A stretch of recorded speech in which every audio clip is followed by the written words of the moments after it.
My sister told my daughter to help the servants clean up. I want you to understand something. I am not a violent person. I have never raised my hand to anyone. I have spent 34 years of my life keeping quiet, keeping the peace, keeping everyone else comfortable. But when Alexandra said those words to my 7-year-old daughter, something inside me shifted. Something that had been sleeping for a very long time finally woke up. Let me start from the beginning. The real beginning. It was a Saturday afternoon in late September. The kind of day that looks beautiful from a distance. Golden leaves, clear sky, the smell of autumn in the air. The kind of day that should be perfect. Sophie had been excited all week. Her cousin Emma was turning 10, and Aunt Lexi was throwing what she called the party of the year. My daughter had picked out her dress herself, purple with little silver stars. She had twirled in front of the mirror that morning, her brown eyes shining. "Do I look pretty, Mama?" I knelt down and fixed her collar, catching a glimpse of myself in the mirror behind her. The sleeveless blouse I wore showed the small birthmark on my shoulder, a crescent-shaped mark I had inherited from my father. Or so I had always believed. "You look beautiful, sweetheart, the prettiest girl at the party." She beamed at me. God, that smile, it could light up a room. I wish I had kept her home. The drive to my sister's house took 45 minutes. 45 minutes of Sophie chattering about cake and games and maybe finally getting to play with her cousins. 45 minutes of me gripping the steering wheel and trying to breathe. I should explain something about my sister's house. It is not a house. It is a statement. 5 bedrooms, 4 bathrooms, a 3-car garage, and a backyard that could fit my entire apartment twice over. The kind of place that whispers, no screams. We made it. We are better than you. I found myself cataloging everything automatically the way I did with debt portfolios at work. The property taxes alone on a house like this, 20, maybe $25,000 a year. The maintenance. The landscaping crew that came twice a week. The pool service. The cleaning staff. I knew exactly what it cost to maintain a lifestyle like this. I also knew exactly how much Lexi and Derek actually had. The numbers did not match. Alexandra, Lexi as she insists everyone call her, 4 years older than me. 4 years more loved. 4 years more everything. Growing up, she was the golden child. The beautiful one. The smart one. The one our mother actually wanted. And me, I was just there. The accident. The afterthought. The one who could never quite measure up. "Mama, look." Sophie pressed her face against the window. "Aunt Lexi's house is so big." I pulled into the driveway, parking behind a row of luxury cars that cost more than I make in a year. A BMW, a Mercedes, a Porsche SUV. I noted the models, estimated the payments. Professional habit. "It sure is, baby." I sat there for a moment, just sat there. Part of me wanted to turn around, to make up some excuse, to protect my daughter from what I knew was coming. But Sophie was already unbuckling her seatbelt, bouncing with excitement. And I thought, maybe this time would be different. Maybe this time they would see her. Really see her. I was wrong. The front door opened before we reached it. My mother stood in the entryway dressed in cream-colored silk, her silver hair perfectly styled. Margaret Lawson. 72 years old and still looking at me like I was a stain on her favorite carpet. "Victoria." She said my name like it was a diagnosis. "You are late." I checked my watch. We were 7 minutes early. "Traffic," I said. There had been no traffic. Her eyes moved past me to Sophie. And here is the thing that still gets me even now. Even after everything. When my mother looked at my daughter, her expression did not change. Not a flicker of warmth. Not a hint of recognition. She looked at Sophie the same way she would look at a stranger's child, or a piece of furniture. "Sophie, say hello to Grandma," I prompted. "Hi, Grandma." Sophie waved, still clutching her little gift bag. "I brought a present for Emma." My mother nodded once. Her eyes were already moving past Sophie, scanning the yard for someone more important. "Everyone is in the back. Try not to make a mess." She turned and walked away. Did not offer a hug. Did not comment on Sophie's dress, the purple dress with silver stars that my daughter had been so proud of. Did not even fully look at her granddaughter. Sophie's smile faltered. Just for a second. Then she looked up at me and I saw her forcing it back into place. 7 years old and she already knew. She already knew that she had to pretend. That she was not wanted here. I squeezed her hand. "Come on, sweetheart. Let us go find the party." The backyard was exactly what you would expect. White tents with fairy lights. A professional DJ playing pop music. A bounce house that probably cost more than my rent. Waiters in black vests carrying trays of champagne and fancy appetizers that children would never eat. I did the math automatically. The catering alone, maybe $20,000. The DJ, the decorations, the bounce house, the custom cake I could see on a table near the back. All together. This party cost more than some people make in 6 months. For a 10-year-old's birthday. And in the center of it all, my sister. Lexi was holding court by the dessert table, surrounded by a group of women who looked like they had walked out of a magazine. Designer dresses, perfect hair, the kind of casual cruelty that only comes with money. She spotted me immediately. Of course she did. Victoria. She glided over, arms outstretched, camera-ready smile in place. You made it? The hug was brief, performative. Her perfume was suffocating something expensive that smelled like gardenias and judgment. Lexi, I managed a smile. The party looks amazing. Does it not? She stepped back, gesturing at the spectacle around us. Derek wanted to go simple, but I said Emma only turns 10 once. You have to do it right. Derek. Her husband. I caught a glimpse of him across the yard, standing alone by the bar, scrolling through his phone. He looked tired. The kind of tired that sleep does not fix. The kind of tired that comes from carrying secrets. I filed that away. Derek looking tired. Derek standing apart. Derek checking his phone with the nervous energy of a man waiting for bad news. Something to think about later. And little Sophie. Lexi looked down at my daughter like she was examining something mildly distasteful. What a colorful dress. Sophie's hand tightened in mine. I picked it myself. Did you how creative? The word creative dripped with condescension. Sophie did not catch it. I did. Where is Emma? I asked, changing the subject. Sophie has been so excited to see her. Oh, she is around somewhere, with her real friends. Lexi waved vaguely toward a cluster of children near the bounce house. I am sure Sophie can find something to do. Maybe she can help the kids with the craft station. She said it like she was doing us a favor, like my daughter should be grateful for scraps. Thanks, I said, my jaw tight. We will manage. Lexi patted my arm. I am sure you will. You always do. She leaned closer, dropping her voice to a conspiratorial whisper that was meant to wound. By the way, love what you did with your hair. Very low maintenance. Then she was gone, floating back to her real friends, leaving me standing there with my fists clenched and my face burning. Sophie tugged my hand. Mama, can we get some cake? I looked down at her hopeful eyes, at the purple dress she had been so proud of. Yeah, baby, let us get some cake. The next 2 hours were exactly what I expected. Sophie tried to play with the other kids. They ignored her. She tried to join in on the games. They told her the teams were full. She sat by herself at the craft station making a friendship bracelet that no one would ever wear. I watched her from across the yard. I watched her keep smiling, keep trying, keep hoping that anyone would see her. No one did. And my mother. She spent the entire party doting on Emma, holding Emma's hand, bragging to the other guests about Emma's grades, Emma's ballet recital, Emma's perfect life. She did not look at Sophie once. Not once. I found myself in this kitchen at some point, refilling my water glass, trying to escape the noise and the forced smiles. That is when I heard them. Lexi and 2 of her friends just around the corner, voices carrying in that careless way of people who assume no one important is listening. I do not know why Victoria even comes to these things. That was Lexi. I would recognize that patronizing tone anywhere. She knows she does not fit in. Is she still doing that? What is it, accounting? Lexi laughed. Something like that. Some boring numbers job. I honestly stopped asking. It is just sad, you know. We had the same parents, the same opportunities. And look at her. Some people are just less. It is not their fault. Exactly, that is what I keep telling Mother. Victoria is not a bad person. She is just limited. I stood there, frozen, water glass in hand. Limited. Boring numbers job. My boring little numbers job. Senior portfolio manager at one of the largest distressed debt firms in the Northeast. 11 years of climbing, learning, mastering the art of finding weakness in financial empires. She had no idea what I actually did.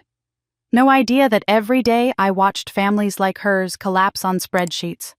That I had learned to spot the cracks in perfect facades, to trace the hidden debts and secret failures that brought down people who thought they were untouchable. She had no idea that I had already found her cracks. That I had been studying them for 2 years. That I knew exactly how fragile her perfect life really was. Limited. I almost laughed. But she was about to find out just how unlimited I could be. I went back outside. Found Sophie sitting alone on a bench, her friendship bracelet half finished in her lap. She was not crying. That almost made it worse. Made Hey, sweetheart. I sat down next to her. How are you doing? She shrugged. The kind of shrug that means everything is wrong, but I do not want to talk about it. The other kids. I know, baby, I know. We sat there together, watching the party continue without us.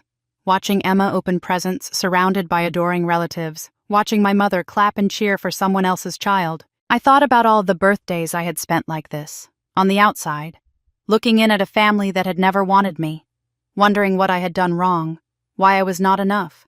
And now my daughter was learning the same lesson. That is when Lexi appeared. She had been drinking. I could tell by the flush in her cheeks, the slight looseness in her movements. She walked toward us with that smile I had seen 1,000 times. The one that meant something terrible was coming. Sophie. She crouched down to my daughter's level, her voice sugary sweet. Are you having fun? Sophie nodded, even though we both knew she was lying. You know what? Lexi tilted her head, studying Sophie like she was a problem to be solved. I bet you could be really useful right now. The servants are cleaning up the kitchen and they could use some help.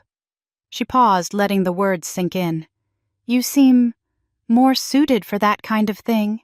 The words hung in the air. More suited. For serving, for cleaning, for being invisible. Sophie looked at me confused. Mama, I could not speak. For a moment I could not breathe. Behind Lexi I saw some of the other mothers watching, waiting to see what I would do. Their faces showed the particular hunger of people hoping for drama at someone else's expense. My own mother was there too, standing near the dessert table. And she said nothing. Just looked away as if she had not heard. As if her granddaughter had not just been humiliated in front of everyone. Like she always did. Like I always let her. Something inside me cracked. Something that had been bending for 30 years finally snapped. I stood up slowly, very slowly. Sophie, honey. I said, my voice calm, so calm. Go wait by the door. We are leaving. But Mama... Now, sweetheart. She scrambled off the bench and ran toward the house. Smart girl. She knew. Lexi straightened up, still smiling. Oh, Victoria, I did not mean anything by it. I was just saying. I know exactly what you were saying. I picked up my water glass from the bench, took a slow sip, set it down on the table next to us. You know what is funny, Lexi? Her smile flickered. What? I spend my days at what you call a boring numbers job, reviewing foreclosure notices, analyzing debt portfolios, tracking who owes what to whom. I watched her face, watched the confusion begin to form. And here's the thing about boring numbers jobs. You learn things. You see patterns. You find out secrets that people think are buried. Lexi's smile was gone now. What are you talking about? I leaned in close enough to smell her expensive perfume, close enough to see the fear begin to flicker in her eyes. Tomorrow, I said softly, the bank will be cleaning this house instead. She went pale, actually pale, like someone had pulled the blood right out of her face. How do you... Have a lovely evening, Alexandra. I turned and walked away. Straight through the party, past the gaping mothers, past the whispers that were already starting, past my own mother who had finally stopped ignoring me. For the first time in my life, Margaret Lawson was looking at me with something other than disappointment. She was looking at me with fear. Derek looked up from his phone just long enough to see his wife standing frozen in the middle of the yard, her face white as paper. Sophie was waiting by the door, her purple dress bright against the white walls. Mama, are you okay? I took her hand. I am fine, baby. Better than fine. We walked out the front door, down the driveway, past all those expensive cars. The autumn air hit my face, and for the first time in years, I could breathe. In the car, Sophie was quiet. She watched me in the rearview mirror as I drove, her little face serious. Mama. Yes, sweetheart. Why does Aunt Lexi hate us? I gripped the steering wheel. How do you explain cruelty to a 7-year-old? How do you explain a lifetime of being invisible? She does not hate us, baby. Then why is she so mean? I thought about that question, really thought about it. Some people, I finally said, are so scared of being seen as less than, that they have to make everyone else feel small. It is not about us, it is about her. Sophie was quiet for a moment. That is sad. Yeah, it is. Mama. I do not want to be like Aunt Lexi when I grow up.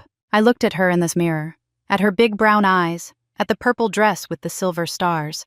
You never will be, sweetheart, I promise. That night after Sophie was asleep, I sat in my home office with a glass of wine and my laptop. On the screen was a file, a very important file, one that I had been building for 2 years. Alexandra Lawson Morrison, my perfect sister, my mother's favorite child, the golden girl who had everything. Mortgage 3 months behind, foreclosure notice scheduled for Tuesday, Credit cards, 4 of them, all maxed out. Total balance $63,000. Car loans, 2 vehicles, both underwater.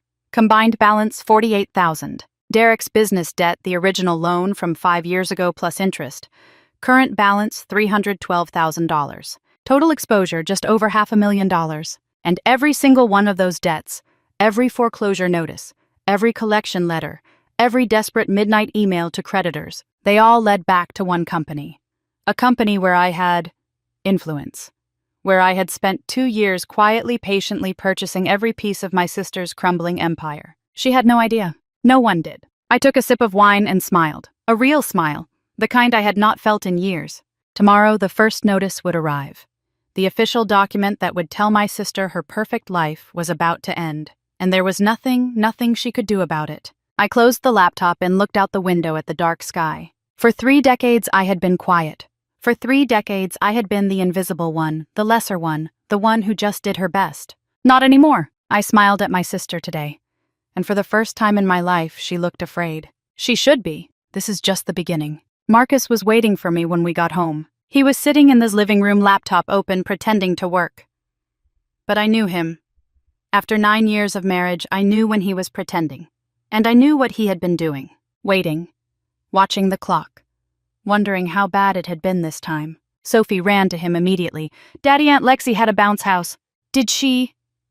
Marcus caught her mid-leap, pulling her into a hug.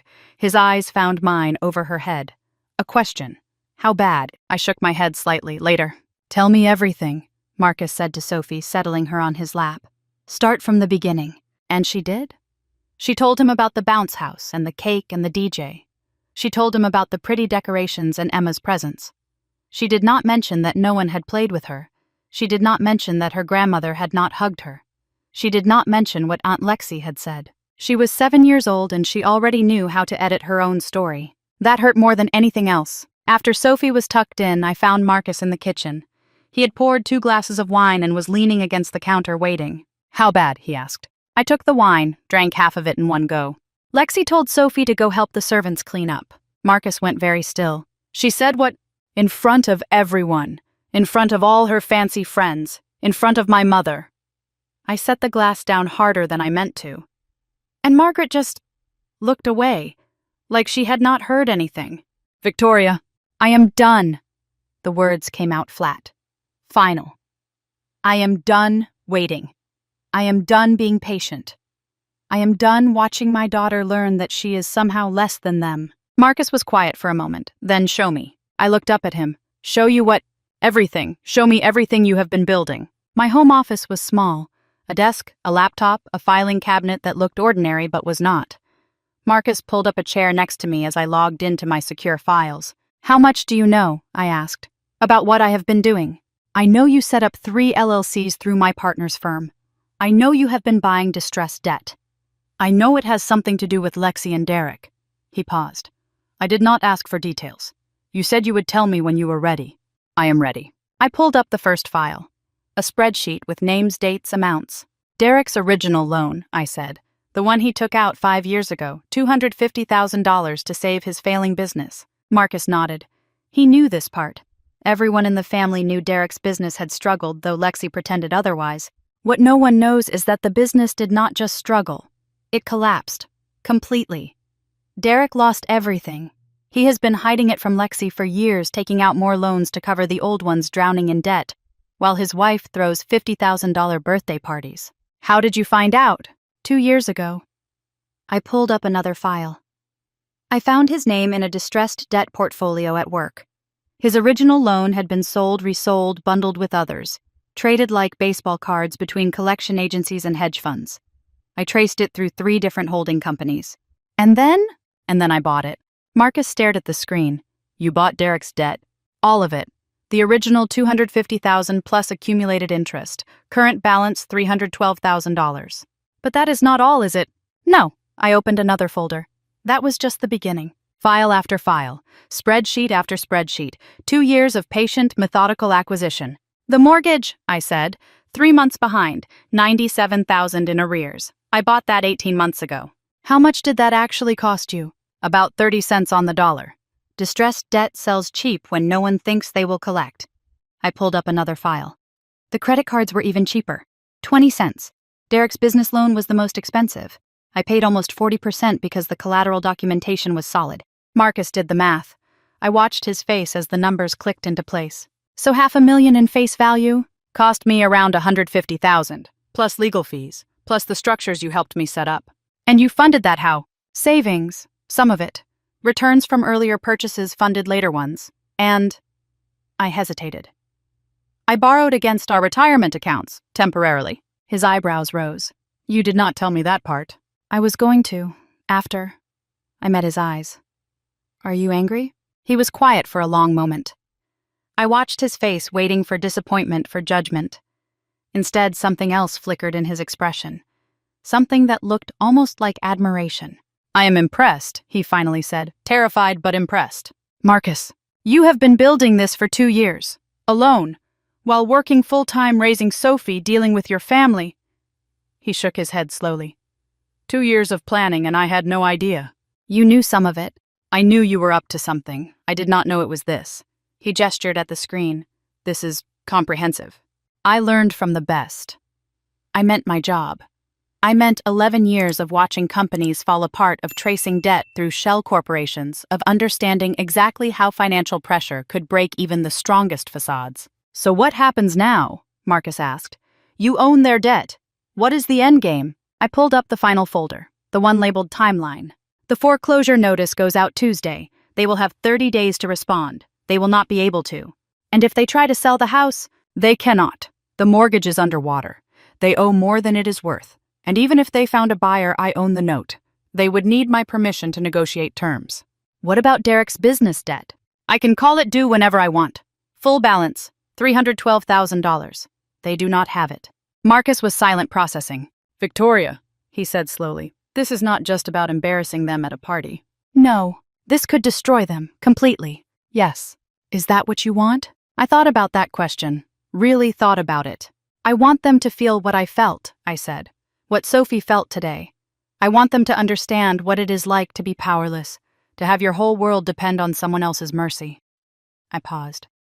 And then I want them to know that the person holding all the power is me. Marcus reached over and took my hand. Then we do it right, he said. Every document in order, every purchase legitimate, no shortcuts. We. Did you think I was going to let you do this alone? I felt something loosen in my chest, something I had been carrying for 2 years. I was not sure, I admitted. This is a lot. It is. He squeezed my hand. But they hurt, Sophie. They have been hurting you for 30 years, and I have been watching it happen, waiting for you to decide enough was enough. A small smile crossed his face. I am good at waiting. I know you are. So tell me the rest. Tell me everything. I told him everything. I told him about growing up invisible, about the piano competition when I was 9, Lexi taking first place, me taking third. I remembered standing on that stage, my little trophy clutched to my chest, so proud, so hopeful. And then my mother's face in the audience. The way she had rushed past me to hug Lexi, the way she had refused to even acknowledge my trophy. She said it would make Lexi feel bad, I told Marcus. Third place. I was third place out of 47 children, and she acted like I had done something wrong. I remembered the car ride home. Lexi in the front seat chattering about her victory. Me in the back trying to make myself smaller, trying to understand why my success felt like a failure. I told him about birthday parties. Lexi's 18th had been a catered affair at the country club, 100 guests, a live band, a custom dress. Mine, 4 years later, had been pizza with just our parents. No guests, no celebration. Just Margaret looking at her watch, waiting for it to be over. I remember asking if I could have some friends over, I said. Just a few, maybe 5 or 6. My mother looked at me like I had asked for the moon. I told him about graduation. Lexi got a brand new BMW. I got a $200 check and a card that said, "Good job, Victoria. We knew you could do it." No exclamation point, no warmth, just acknowledgement like I had completed a minor task. I told him about the comments, the little cuts that accumulated over years until they formed a permanent scar. Victoria is the practical one. Victoria does not need as much attention. Victoria is fine. That word, fine. I had heard it so many times it had become a brand. Victoria is fine. She does not need anything. She is just there. I told him about trying to earn their love. Straight A's. Perfect behavior. Never causing trouble, never demanding anything, never being too much or too little or too anything. Just invisible, just convenient. I was valedictorian of my class, I said. Did I ever tell you that? No. I worked for 4 years to get that honor. 4 years of perfect grades, extra credit, staying up until midnight studying. I felt my jaw tighten. At graduation, my mother spent the entire ceremony complaining that Lexi was not there to see it. Lexi, who was on vacation in Cabo with her friends. She did not even bother to come home. Marcus's hand tightened on mine. When I gave my speech, I continued, I looked out at the audience. I found my parents in the crowd. My father was smiling. He always smiled at me, even when no one else did. But my mother, she was checking her phone. She was checking her phone during my valedictorian speech. I had not cried that day. I had learned by then not to cry. I spent my whole life trying to figure out what I did wrong, I said. Why they loved Lexi and not me. Why I was always on the outside looking in. My voice cracked slightly. Sophie is 7, Marcus. And she already knows. She already feels it. He pulled me closer. Let me lean into him. It ends here, he said. It ends now. Later, after Marcus had gone to bed, I sat alone in my office. On the screen was a folder I had not shown him, one I had barely opened myself. Dad stuff. 3 years ago, when my father died, I had taken boxes from his study. Margaret had been too consumed with grief or too consumed with maintaining the appropriate image of grief to notice. I had loaded them into my car and brought them home thinking I would go through them eventually. I never had. The boxes sat in our garage gathering dust untouched. But something was nagging at me now, something my father had said in those last moments. I closed my eyes and let myself remember. The hospital room had smelled like antiseptic and flowers. Too many flowers sent by people who wanted to be seen sending flowers. My father lay in the bed smaller than I remembered him, his skin paper thin. It was strange seeing him like that. My father had always been a big man, not physically imposing, but present, solid. He had a way of filling a room just by being in it. Now he looked diminished, as if something had been slowly draining away. I had spent 3 days at that hospital. 3 days of watching, waiting, pretending I was not falling apart. Margaret came and went, always with an audience, always performing grief for whoever might be watching. Lexi flew in from wherever she had been stayed for 4 hours, then left for an important event she could not miss. But I stayed. I stayed because he was my father. Because despite everything, the silences, the secrets, the strange distance that had always existed between us, I knew he loved me. I knew it in a way I could not explain. Victoria. His voice was barely a whisper. I leaned closer. I am here, Dad. I should have... His eyes struggled to focus. There are things I should have told you. Things I should have done differently. Dad, do not worry about that now. Just rest. No. His hand found mine, gripping with surprising strength. Promise me. Promise me you will look at the papers in my desk. The locked drawer. What papers? Promise me. Something in his voice, an urgency I had never heard before, made me stop. I promise. He relaxed slightly. His eyes drifted to my shoulder, to the birthmark there, visible at the edge of my blouse. He stared at it for a long moment, and something shifted in his expression. Something that looked almost like grief. You have her mark, he murmured, just like she did. Whose mark, Dad? What are you talking about? I tried to protect you. Both of you. I thought it was the right thing. His voice cracked. I was wrong. I was so wrong. Dad, you are not making sense. Who are you talking about? But his eyes had closed, his grip loosened. The monitors beeped steadily, and a nurse appeared in the doorway to check his vitals. He did not speak again. Not really. A few mumbled words here and there, fragments of thoughts that made no sense. And 2 hours later, his heart simply stopped. I held his hand until it grew cold. I had not thought much about those words at the time. I had been too overwhelmed with grief, too busy managing funeral arrangements while my mother performed her tragedy for an audience. But now, I touched my shoulder without thinking. The crescent-shaped birthmark I had carried my whole life. My father had mentioned it more than once over the years, said it was rare, a family thing, said he had one just like it, and every time he mentioned it, Margaret would change the subject. Quickly, firmly, almost urgently. I remembered once when I was 12 showing my father a drawing I had made. He had looked at it for a long moment, then looked at me with an expression I did not understand. You have your mother's eyes, he had said softly. No, I do not, I had replied, confused. Mother has blue eyes, mine are brown. Something had flickered across his face then. Something that looked almost like pain. Before he could respond, Margaret had appeared in the doorway, her voice sharp. "Dinner is ready. Victoria, wash your hands." And that was that. The moment passed. The subject was closed. But I had never forgotten the look on his face. I stood up and walked to the window, staring out at the dark street. There was something in those boxes. Something my father had wanted me to find. Something Margaret did not want me to know. Tomorrow I would open them. But tonight I had other work to do. I went to check on Sophie before I returned to planning. She was curled up in her bed, her purple dress hanging carefully on the closet door. She had not wanted to take it off, not even for pajamas. She had been so proud of that dress. "Mommy!" I had not realized she was awake. "Hey, sweetheart." I sat on the edge of her bed. "I thought you were sleeping." I was, but then I woke up. She blinked at me in the dark. "Are you okay, Mommy?" "I am fine, baby. You seem sad at the party." I brushed her hair back from her face. "I was a little sad, but I am better now." "Because of Daddy." "Yes, because of Daddy." She reached up and hugged me, her small arms tight around my neck. "I love you, Mommy, to the moon and back." Something caught in my throat. It was our phrase, our special thing just between us. "I love you too, sweetheart, to the moon and back." She smiled and settled back into her pillow. I stayed there for a moment, watching her breathe. Then just as I was about to leave, "Mommy!" "Yes, baby?" "Why is Grandma so mean to us?" I froze in the doorway. "She is not mean, sweetheart. She is mean. I can tell." Sophie's voice was matter of fact, the simple honesty of a child who had not yet learned to lie to herself. "It is okay. You do not have to pretend. 7 years old, already seeing through facades. Go to sleep, sweetheart." "Okay, love you." "Love you too." I closed the door and stood in the hallway, her words echoing in my head. "Why is Grandma mean to us?" "Soon, baby.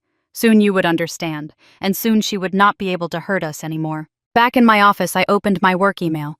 There was a message from Patricia Chen, my colleague at the firm, my ally, my friend. Sub J. Re Morrison Holdings. Status update. V. Everything is in place. Foreclosure notice drafted and ready for Tuesday delivery. All debt instruments properly transferred and documented. Legal review complete. I ran the numbers again. If they try to fight this, here's what we're looking at. Mortgage arrears $97,000, impossible to catch up without significant capital credit card debt. $63,000 in collections. Judgments pending. Auto loans, $48,000. Both vehicles underwater. Derek's business debt, $312,000. Callable immediately. Total exposure, $520,000. They have maybe $15,000 in liquid assets. Their credit is destroyed. There is no legitimate way out. They have maybe $15,000 in liquid assets. Their credit is destroyed. There is no legitimate way out. One more thing, I did some digging on the original mortgage. The terms Derek agreed to were predatory. 8.5% ARM with a balloon payment due in 18 months. He must have been desperate. Whatever they did to you, V, I hope this helps. I read the email twice. Then I opened a new document and started writing. Timeline, Phase 1, Day 1. Tuesday. Foreclosure notice delivered. 30-day clock begins. Day 5. Let them panic. Let them scramble. Day 10.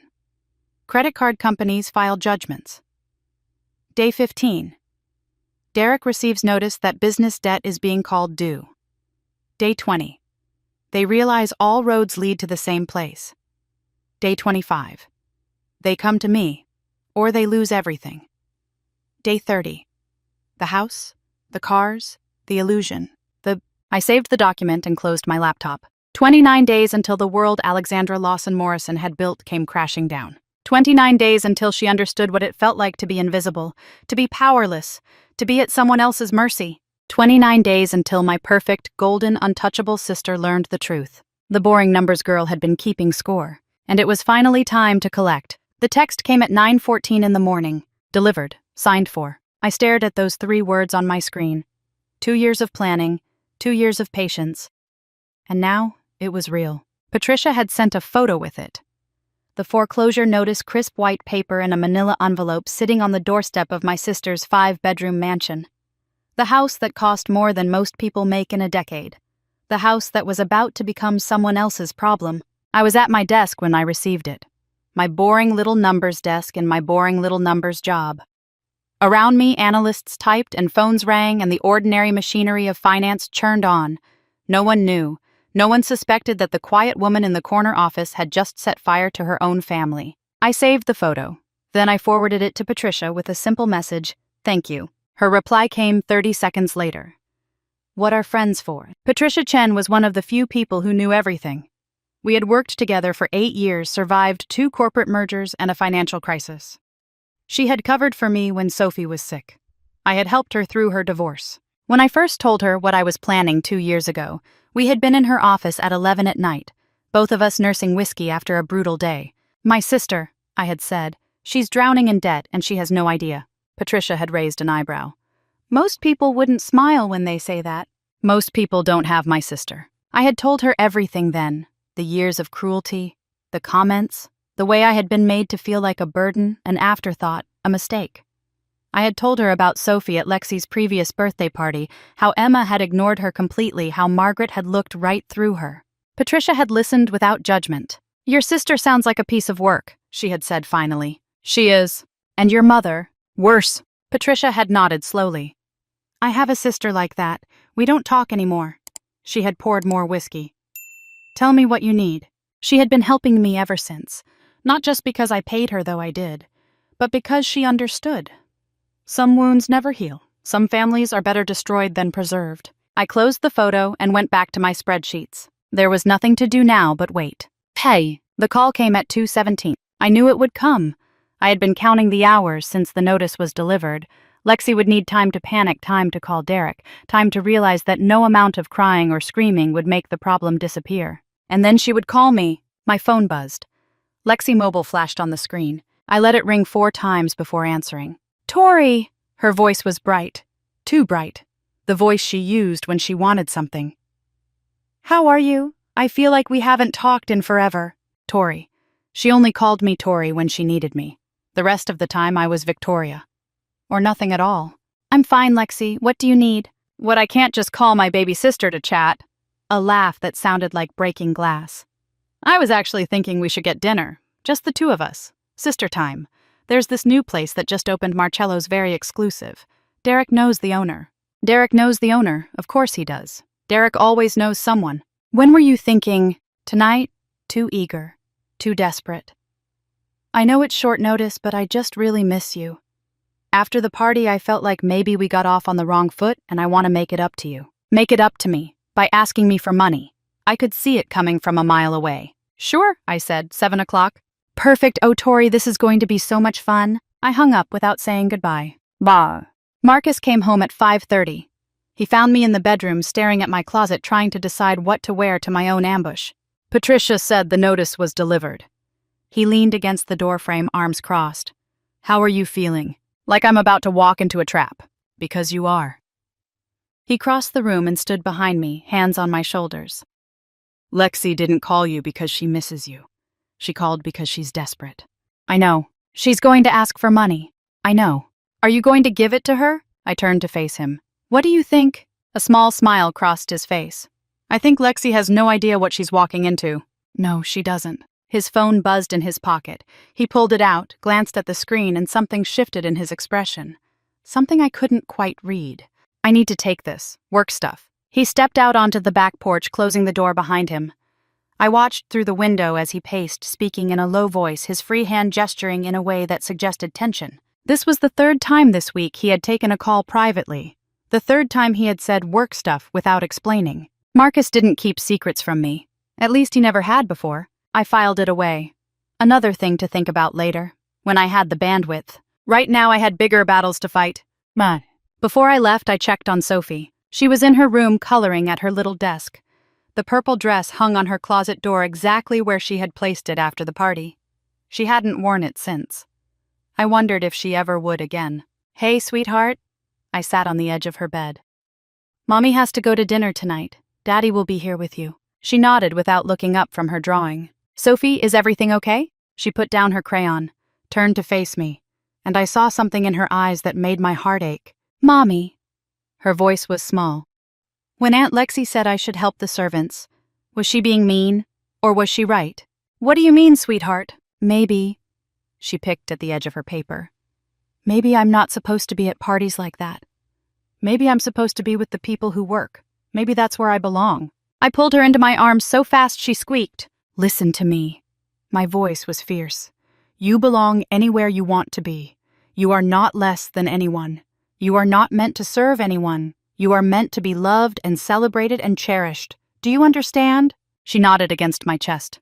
Aunt Lexi was wrong. She was cruel. And she is going to learn that being cruel has consequences. "Okay, Mommy." "I love you, Sophie, more than anything in this world." "I love you too." I held her until her breathing slowed, and I made a silent promise. No one would ever make my daughter feel like that again? No one. Yeah. Marcello's smelled like money. That particular combination of expensive wine, truffle oil, and leather upholstery that screamed, "You don't belong here." Crystal chandeliers cast warm light over tables draped in white linen. The other diners were dressed in clothes that cost more than my monthly mortgage payment. A string quartet played something soft and classical in the corner. I did belong here. I just usually didn't bother. The maitre d' greeted me with practiced courtesy. "Do you have a reservation, madam?" "I'm meeting someone, Lawson Morrison." His expression shifted almost imperceptibly. Recognition? Interest. "Of course. Right this way." He led me through this restaurant past tables of couples leaning close and business partners making deals. I noticed the way other diners glanced up as we passed. Assessing, judging, deciding whether I was worth knowing. I wondered what they would think if they knew why I was really here. The waiter greeted us with the practiced warmth reserved for big spenders. I wondered if he could tell the difference between old money and borrowed time. Lexi couldn't. She never could. She was already at the table when I arrived. Champagne in hand, jewelry catching the light. I noticed immediately that the diamonds were different from the ones she usually wore. These were smaller, simpler. Cubic zirconia, if I had to guess. She had pawned her good jewelry, and she was hoping I wouldn't notice. I noticed everything. That was my job.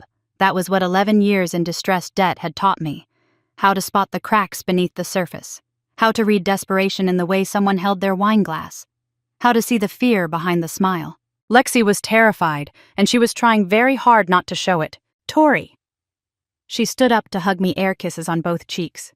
"You look wonderful. I love what you've done with your hair." She hated my hair. She had made that clear at the party. "Thanks." I sat down across from her. "You look tired." Her smile flickered. I've just been so busy lately. You know how it is." I did not know how it was. I had never been too busy to look rested. We ordered. She got the most expensive thing on the menu, a filet mignon with truffle butter that cost more than a week of groceries for a normal family. I got a salad. I wasn't planning to stay long enough to eat. "So," Lexi said, swirling her champagne with practiced elegance, "how's work still doing the numbers thing?" "Still doing the numbers thing." "That must be so." She searched for the right word. "Steady. It must be nice to have something so steady." "Steady?" She said it the way someone might say boring, or small, or irrelevant. "It pays the bills," I said mildly. Of course it does." She took another sip. "I always admired that about you, you know. The way you're so content with simple things. Derek and I were always chasing the next big thing. But you've always been happy with less." Happy with less. I filed that away with all the other insults she had handed me over the years, wrapped in pretty paper and tied with bows. I watched her. Watched the way her hands trembled slightly as she reached for her glass. She had already finished most of it. Liquid courage. "How's Derek?" I asked. Something flickered in her eyes. "He's fine. Busy with work. You know how it is." What exactly does Derek do these days? I never quite understood. "Oh, you know, consulting, business development. He has his hands in a lot of things." She waved vaguely as if the specifics were beneath her. "He's always networking, making connections. That's how business works at our level." At our level. As if there were levels. As if she were on a higher one than me. His hands in a lot of debt, more like. But I didn't say that. Not yet. "That's nice." Lexi drained her glass and signaled for another. The waiter appeared immediately, practically materializing at her elbow. She ordered a bottle. A $200 bottle, I noted. Money she didn't have. "Tori, I need to tell you something." She leaned forward, her voice dropping to a confidential whisper. The voice of sisterly intimacy. The voice of someone who wanted something. "Things have been difficult lately. Derek's business hit a rough patch. Nothing serious, just some cash flow issues. You know how these things go." "Cash flow issues. Temporary? Totally temporary." She laughed, but it sounded hollow, like a bell with a crack in it. "We're just in a tight spot right now, and I was thinking, you've always been so good with money, so practical, so careful. Each word was carefully chosen. Compliments that weren't quite compliments. I was hoping maybe you could help us out. Just a small loan, to tide us over. How much? She hesitated. Her fingers tightened on the stem of her glass. 50,000. I let the number hang in the air. $50,000. A small loan, she called it. That's a lot of money, Lexi. I know it is. But we're family, right? And I would pay you back. With interest, I promise. Family. That word from her mouth. After everything she had done. After what she had said to my daughter. Can I ask you something, Lexi? Of course. When you asked Sophie to help the servants clean up, what exactly did you mean by that? Her face went blank for a moment. Then the mask slid back into place. Oh, Tori, that was nothing. I was just joking around. You know how kids are. I thought she might enjoy helping out. Enjoy helping out? Yes, like a game. Kids love that kind of thing. I looked at my sister, at her perfectly styled hair and her fake diamonds and her desperate lying eyes, and I felt something cold settle in my chest. I know about the foreclosure notice, Lexi. Her smile froze. I know about the 3 months of missed mortgage payments. I know about the $63,000 in credit card debt. I know about Derek's business loan, the one for $250,000 that he never told you about. How? Her voice came out as a whisper. How do you know that? I know because I work in finance. I know because tracking debt is literally my job. I leaned forward. And I know because I own it. You, what? I own your debt, Lexi. All of it. The mortgage, the credit cards, Derek's business loan, every single cent you owe to me. She stared at me. Her face had gone the color of old paper. That's not possible. It's very possible. It took me 2 years to acquire it all, 2 years of patience, 2 years of waiting for exactly this moment. But why? I stood up slowly, placed a $100 bill on the table, more than enough to cover my salad and her champagne. Why? Because for 30 years you've treated me like I was nothing.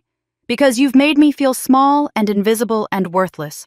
Because 3 days ago you looked at my daughter and told her she belonged with the servants. I leaned down until my face was close to hers. You should have been nicer to the boring numbers girl, Lexi. She was paying attention. I straightened up and walked out of the restaurant. Behind me, I could hear Lexi calling my name. Victoria, Victoria, wait! You can't just Victoria! I didn't turn around. The other diners were staring. Whispers spread like ripples across the room. By tomorrow, everyone would know. The wealthy women who lunched together, the businessmen who played golf on weekends, the society pages that tracked every scandal. They would all know that Alexandra Lawson Morrison's perfect life was crumbling. Good, let them watch. The autumn air hit my face as I stepped outside. Cold and clean and sharp. The valet offered to get my car, but I waved him off. I needed to walk, needed to feel the ground beneath my feet. I found my car in the lot and sat there for a long moment, hands on the steering wheel. My heart was pounding. My hands were shaking. I could see my reflection in the rearview mirror. The same face I had seen all my life. The invisible one. The practical one. The one who was supposed to be grateful for scraps. I didn't feel invisible anymore. I had done it. I had actually done it. After 2 years of planning, 2 years of patience, I had looked my sister in the eye and told her the truth. And it had felt good. Better than good. It had felt like finally being seen. Like standing up after a lifetime of kneeling. Like breathing after years of holding my breath. My phone was buzzing. Text after text. Lexi begging me to come back, to explain, to give her another chance. Victoria, please, this is crazy. We can work this out. I don't understand. Why are you doing this? Please call me, please. I ignored them all. I thought about Sophie, about her small voice asking if she belonged with the servants, about the way her face had crumpled when Lexi said those words. This was for her, all of it. I pulled out my phone and found Patricia's number. She picked up on the second ring. Victoria, I was wondering when I'd hear from you. It's time. Activate everything, all of it. You're sure? I looked through my windshield at the restaurant, at the warm light spilling from the windows, at the world my sister was about to lose. I've never been more sure of anything, and Patricia, prepare the disclosure package. I want her to know exactly who's holding the strings. A pause, then consider it done. I hung up, sat in the darkness. The parking lot was quiet now. Most of the other diners had gone home to their comfortable lives, their comfortable lies. For 2 years I had been planning, building, waiting. The waiting was over. I had just made the call that would destroy everything my sister thought she had. Her house, her status, her carefully constructed fantasy of superiority. And there was no going back now. I started the car and drove home. The streetlights blurred past my window like distant stars. Somewhere across town, Lexi was probably sobbing into her champagne, wondering how this had happened.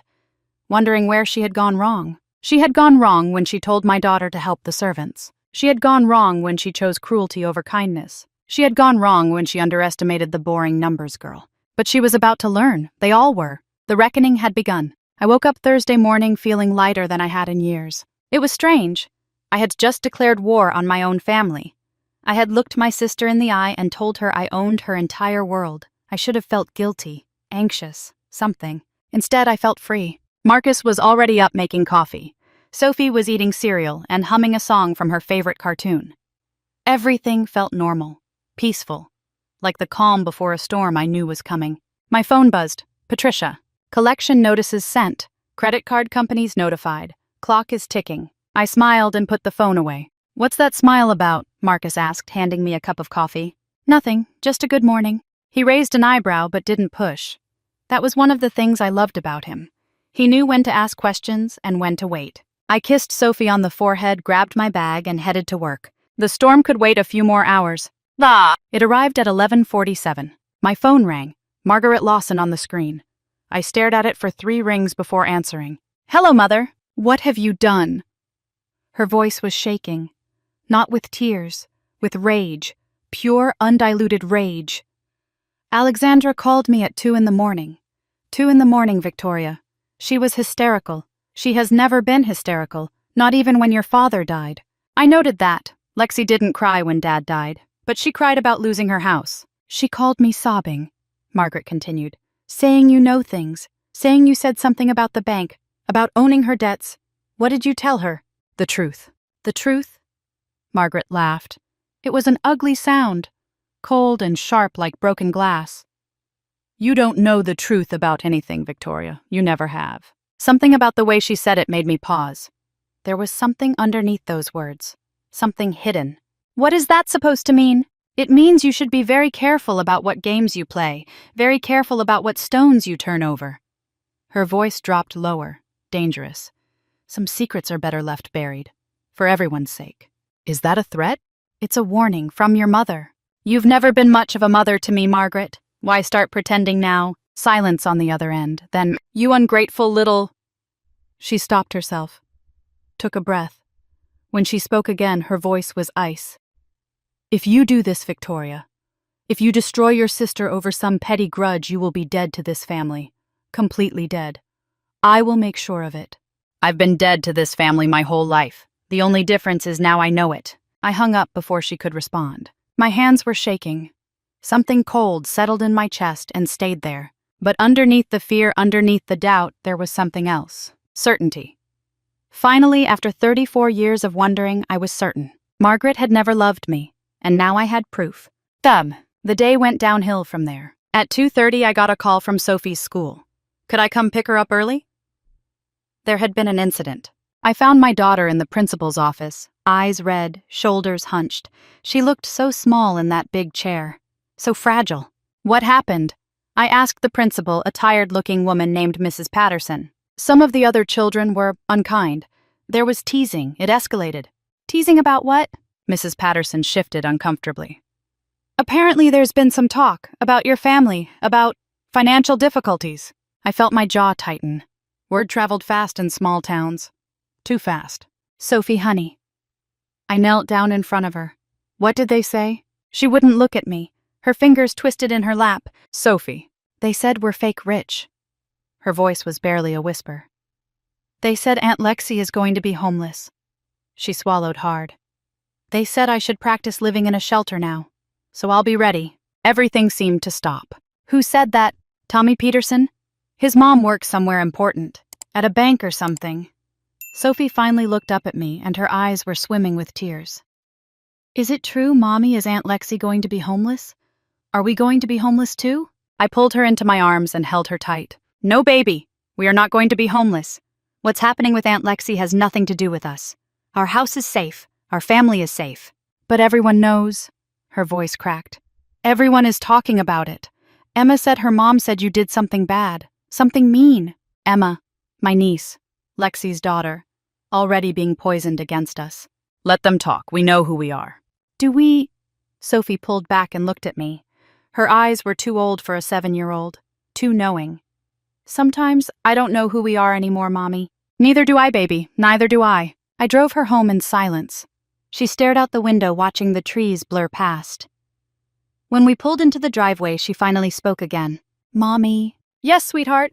Am I a bad person, like Tommy said? My heart cracked right down the middle. No, baby, you are not a bad person. You are kind and smart and wonderful. What Tommy said was cruel and wrong, and he should never have said it. Then why did he? Because some people... I searched for the right words. Some people are hurting inside. And when they hurt, they try to make other people hurt too. It's not right, but it's what they do. Like Aunt Lexi. I paused, out of the mouths of babes. Maybe, a little bit. Sophie nodded slowly, processing this. Then she unbuckled her seatbelt and got out of the car. At the door, she turned back to me. Mommy, I'm glad you're not like them. I'm glad you don't try to make people hurt. I wanted to cry. I wanted to tell her that I was exactly like them, that I was deliberately hurting people right now, that I had started a war that had already splashed onto her innocent life. Instead, I just smiled. Go inside, sweetheart. I'll make you some hot chocolate. Sha. That night, after Sophie was asleep, Marcus and I sat in the kitchen. The house was quiet. Too quiet. Patricia called, he said. Derek tried to negotiate with the credit card companies, offered them 20 cents on the dollar. What did they say? They said the debt had already been sold, that he would have to negotiate with the new owner. A grim smile. He doesn't know who that is yet. He'll find out soon enough. Marcus was quiet for a moment, studying me. Victoria, are you sure about this? After what happened with Sophie today? Sophie got hurt because Lexi's mess spilled over onto her. That's not my fault. No, but it might get worse before it gets better. I know. I stared at my hands. I know it might. But I've spent my entire life being the one who backs down, the one who keeps the peace, the one who lets them hurt me because fighting back might cause problems. I looked up at him. I'm done, Marcus. I'm done letting them win. He reached over and took my hand. Okay, then we see it through, together. Chet. I couldn't sleep that night. At 2 a.m, I woke up and Marcus's side of the bed was empty. I found him in the living room, laptop open, papers spread across the coffee table. He closed the laptop quickly when he saw me. Hey. His voice was too casual. Couldn't sleep. What are you working on? Just a case. Complex one. He wouldn't meet my eyes. Go back to bed. I'll be there soon. Marcus, what's going on? Nothing. He stood up, blocking my view of the papers. I promise, Vic. It's nothing to worry about. I just need to finish something. I wanted to push, wanted to demand answers. But something in his face stopped me. A look I had never seen before. Almost guilty. Okay, I said slowly. Don't stay up too late. I went back to bed, but I didn't sleep. Something was wrong. I could feel it. I just didn't know what. The next morning, Friday, I called in sick to work. I told Marcus I needed a mental health day. He didn't argue. He kissed me goodbye, dropped Sophie at school, and went to work like everything was normal. But nothing was normal. Not anymore. I went to the garage. The boxes from my father's study were exactly where I had left them 3 years ago. Stacked in the corner, gathering dust untouched since the day I had packed them in a grief-stricken haze. I remembered that day. The funeral had been the day before. Hundreds of people in black saying words that meant nothing. Margaret had been magnificent in her performance of grief, dabbing her eyes with a lace handkerchief, accepting condolences with tragic grace. The perfect widow. I had felt hollow, empty, like something had been carved out of me. My father was the only one who had ever really seen me. The only one who smiled when I walked into a room. The only one who asked about my day and actually listened to the answer. And now he was gone. I had packed his study myself. Margaret wanted to hire people, but I insisted. I needed something to do with my hands, something to focus on besides the grief. I had been careful, methodical. Every book, every paper, every photograph carefully boxed and labeled. I had done it all in a haze of tears, barely seeing what I was packing. My father's last words echoed in my head. Papers. In my desk, the locked drawer, you need to see them. I had never looked. 3 years and I had never looked. Part of me had been afraid, I realized, afraid of what I might find, afraid that some truths were better left buried. But after Margaret's words on the phone, after what she said about secrets, after 34 years of wondering why I was never enough, I needed to know. Today that changed. Hey. I started with the largest box. Files. Endless files. Tax returns from the 1980s. Old business correspondence. Nothing important. The second box was more personal. Photo albums, birthday cards, a collection of letters my parents had written to each other before they were married. I paused on a photo of my father as a young man. He looked happy, carefree. So different from the tired, guilty man I remembered from my childhood. What happened to you, Dad? What did you do? The third box was smaller, heavier, filled with leather-bound journals. I opened one at random, my father's handwriting cramped and small. March 15th. V's birthday. Margaret refuses to celebrate. Says V is too demanding as it is. I tried to argue, but she shut me down. Bought V a gift anyway. A small bracelet. She cried when I gave it to her. Sometimes I wonder if she knows. If she can feel the difference between how we treat her and how we treat Elle. God forgive me. V, that was me. L was Lexi. I flipped to another entry. June 3rd. V asked today why Mommy doesn't love her. I didn't know what to say. How do you explain to a child that she's paying for sins that aren't her own? I should tell her the truth. Should have told her years ago. But Margaret would never allow it. And maybe ignorance is kinder. Maybe not knowing is better than knowing the whole ugly truth. My hands were shaking. What truth? What sins? I kept reading. Entry after entry. Years of guilt and regret poured onto yellowed pages. And then I found it. The last entry, dated 2 weeks before his death. I can feel it coming. The end. The doctors try to be optimistic, but I know my body. I know what's happening. I've been a coward my whole life. A coward when it mattered most. I let Margaret make decisions that weren't hers to make. I let her take something that didn't belong to her. And I've watched V suffer for it. Watched her wonder why she's different. Why she doesn't fit. Why her own mother seems to hate her. Viv deserves the truth. All of it. I've written it down. Everything. The affair. Elena. The baby. What Margaret did to Rosa. All of it. I hid the letter in the small box. The one with the false bottom. I couldn't risk Margaret finding it. She would destroy it, just like she destroys everything that threatens her perfect image. V, if you're reading this, I'm sorry. I'm sorry I wasn't braver. I'm sorry I didn't tell you sooner. Find the letter, learn the truth, and then do what I never could. Be free. Man. The small box was in the corner, half hidden behind old Christmas decorations. I almost didn't see it, almost walked away, but something pulled me toward it. A feeling I couldn't explain, like my father's ghost whispering in my ear. Look here. Look closer. This is what you've been searching for. I pulled off the lid. More files, more papers. But the bottom felt wrong, too high, too thick. I pressed down. It shifted. A false bottom. My father had hidden something, deliberately, secretly. Something he knew Margaret would destroy if she found it. My hands were shaking as I lifted the false bottom. Underneath was a large manila envelope, yellowed with age. My father's handwriting on the front. For Victoria. To be opened after my death. Everything seemed to stop. 3 years. This had been here for 3 years. Since the day I packed these boxes. Since the day I was too grief-stricken to look closely. He had been trying to tell me. All along he had been trying to tell me. I sat there for a long moment, the envelope in my hands. Heavy with secrets. Heavy with truth. Then I opened it. Teta. Inside were documents, so many documents. A letter from my father, handwritten 12 pages long. A birth certificate. Photos. Medical records. Legal papers. I started with the birth certificate, and that's when my world ended. The name under mother was not Margaret Lawson. It was someone else. A stranger. A woman I had never heard of, never met, never knew existed. Elena Vasquez. I stared at the name, read it again and again, trying to make it make sense. Elena Vasquez. Born 1961.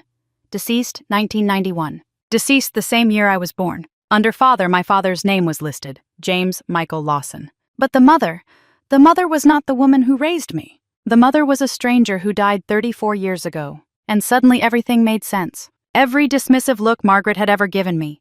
Every cold shoulder. Every time she had looked at me like I was an inconvenience rather than a daughter. It wasn't because I failed to measure up. It wasn't because I was flawed or lacking or wrong. It was because I wasn't hers. I had never been hers. I was someone else's daughter. A stranger's child raised by a woman who had never wanted me. A weight pressed on my chest so heavy I could barely breathe. 34 years of wondering why I wasn't good enough. 34 years of trying to earn love that was never going to come. 34 years of believing something was fundamentally wrong with me, and it was all a lie. I thought about all those years, the birthday parties where I sat in the corner while Lexi was showered with attention, the graduations where my achievements were overlooked, the holidays where I felt like a guest in my own home. I thought about my father's journal entries, the guilt he carried, the secret he kept. I thought about Margaret's words on the phone. "You don't know the truth about anything, Victoria.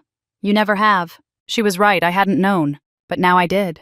The question was no longer why Margaret hated me. The question was, who was I really? Who was Elena Vasquez? What happened to her? Why did she die the year I was born? And what had Margaret done to make sure I never found out? I looked at my father's letter in my hands. 12 pages of answers I wasn't sure I was ready for. But there was no turning back now. There had never really been a choice. From the moment I opened that envelope, my life had split in two. Before the truth, and after. This was after. I began to read. The sun was coming up when I finished reading my father's letter. 12 pages. 12 pages of secrets, lies, and betrayal.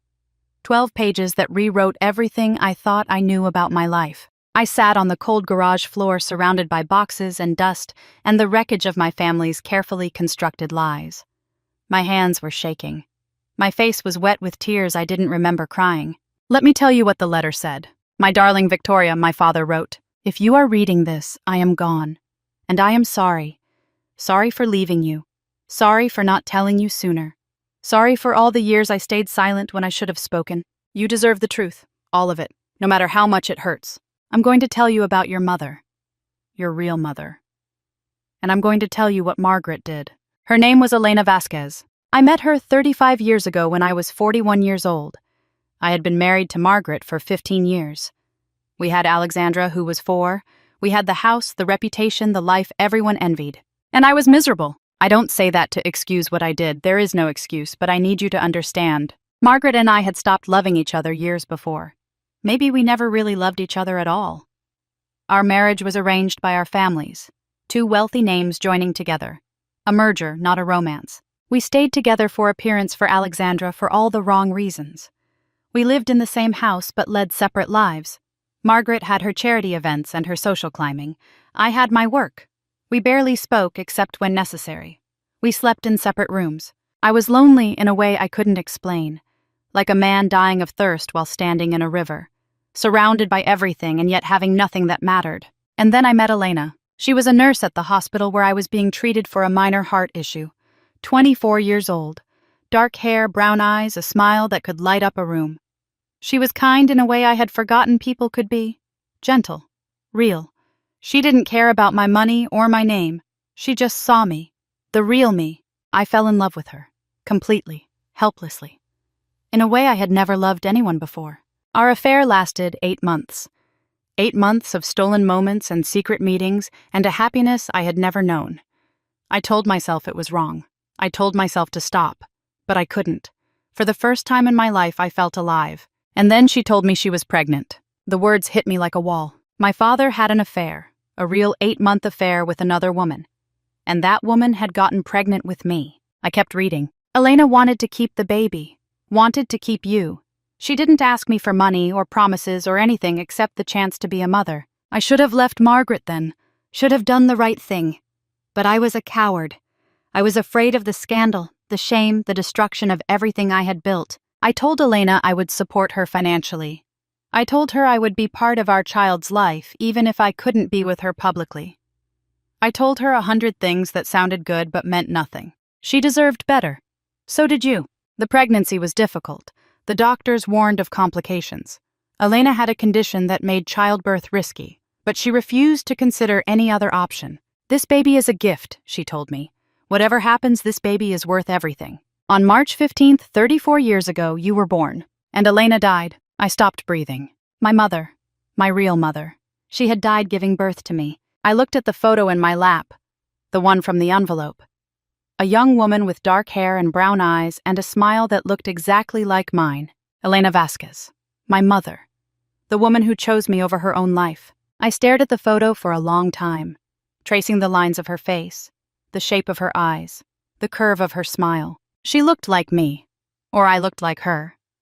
The resemblance was undeniable.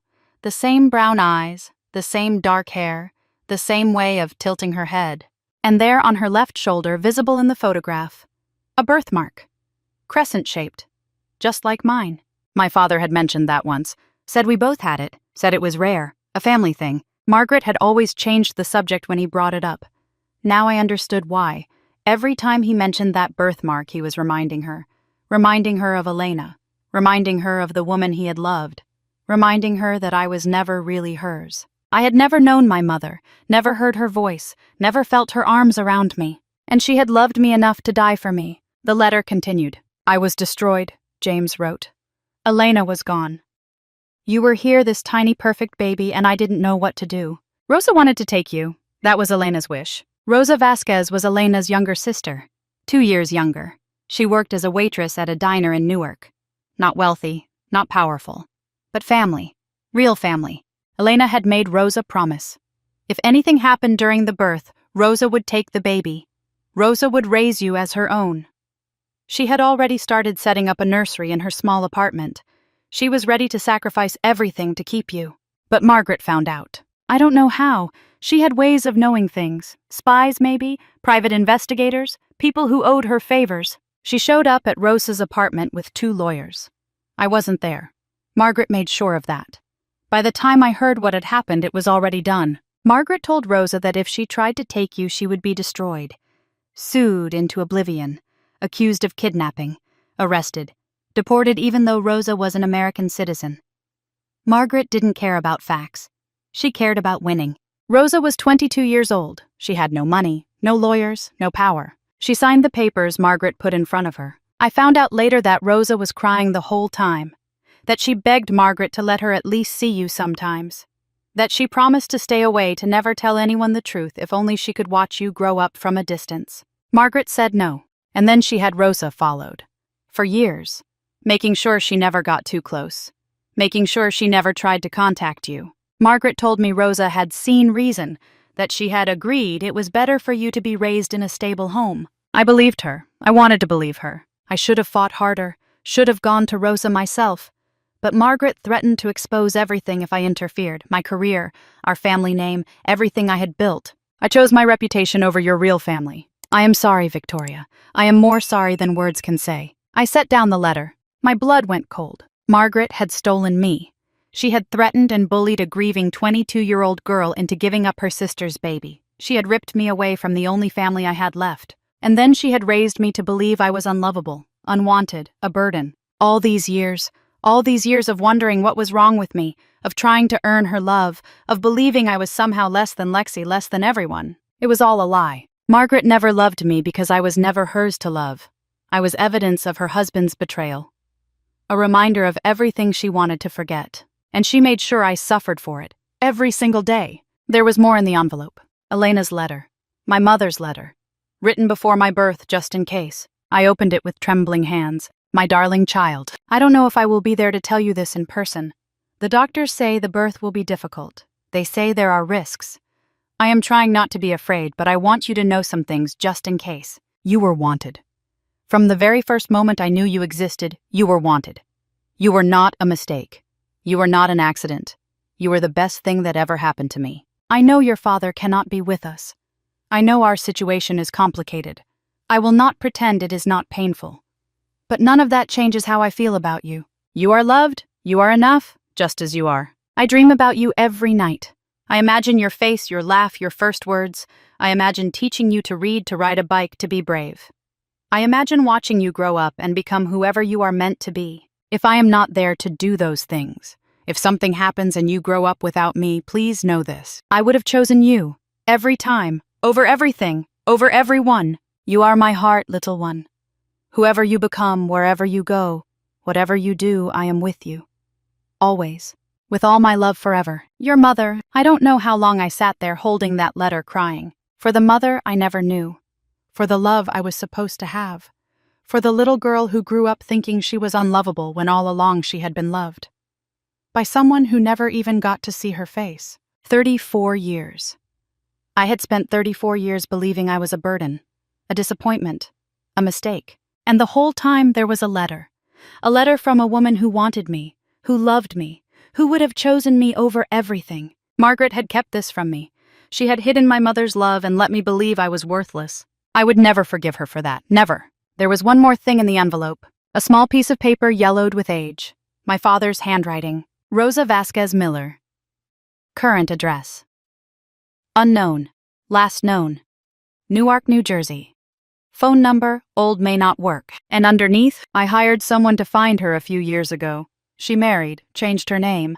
But she never stopped looking for you, Victoria. She never gave up. If you want to find her, she wants to be found. Marcus found me in this garage at 7 a.m. I must have looked terrible. Red eyes, tear-stained face, surrounded by papers and photos and the wreckage of everything I thought I knew. Victoria. He knelt down beside me. What happened? I woke up and you were gone. I handed him the letter, watched his face as he read. It took him a long time. The color drained from his face. His jaw tightened. When he finished, he looked at me with an expression I had never seen before. Margaret, he said quietly, all this time. All this time. And Rosa, your aunt, she's still out there. Apparently. I showed him the paper with Rosa's information. My father tried to find her before he died. Did he succeed? I don't know. The address is old. The phone number might not work anymore. Marcus was quiet for a moment. Processing. Then, what do you want to do? I looked at the photo of Elena, my mother, the woman I would never meet. I want to find her. Rosa. I want to know what happened. I want to know who my mother really was. And Margaret and Lexi, what about all of that? I had almost forgotten. The foreclosure, the debt, the war I had started with my own family. That continues too. My voice was hard. Margaret didn't just treat me badly. She stole me. She took me from people who loved me and raised me to believe I was nothing. She doesn't get to walk away from that. Marcus nodded slowly. Then we do both. We find Rosa and we finish what you started. He took my hand. Did you think I would let you do this alone? The rest of Friday was a blur. I called in sick to work again, spent hours reading and rereading the letters, the documents, the evidence of Margaret's betrayal. Marcus went to his office but kept checking in. Every hour a text. How are you holding up? And I love you. And we'll get through this. Sophie came home from school in a better mood than the day before. No one had bothered her today. Small mercies. I made dinner, helped with homework, pretended everything was normal. Inside, I was falling apart. Saturday morning, my phone rang. Patricia, we have a problem, she said without preamble. Lexi hired a lawyer, Richard Blackwell. I knew that name. Blackwell was notorious. Aggressive, ruthless, willing to do anything to win. What's he doing? Sending letters. To your firm. To your boss. Claiming you used your position to target your sister. That you had access to confidential information and used it for personal vendetta. My stomach dropped. That's not true. I know it's not true. You were careful.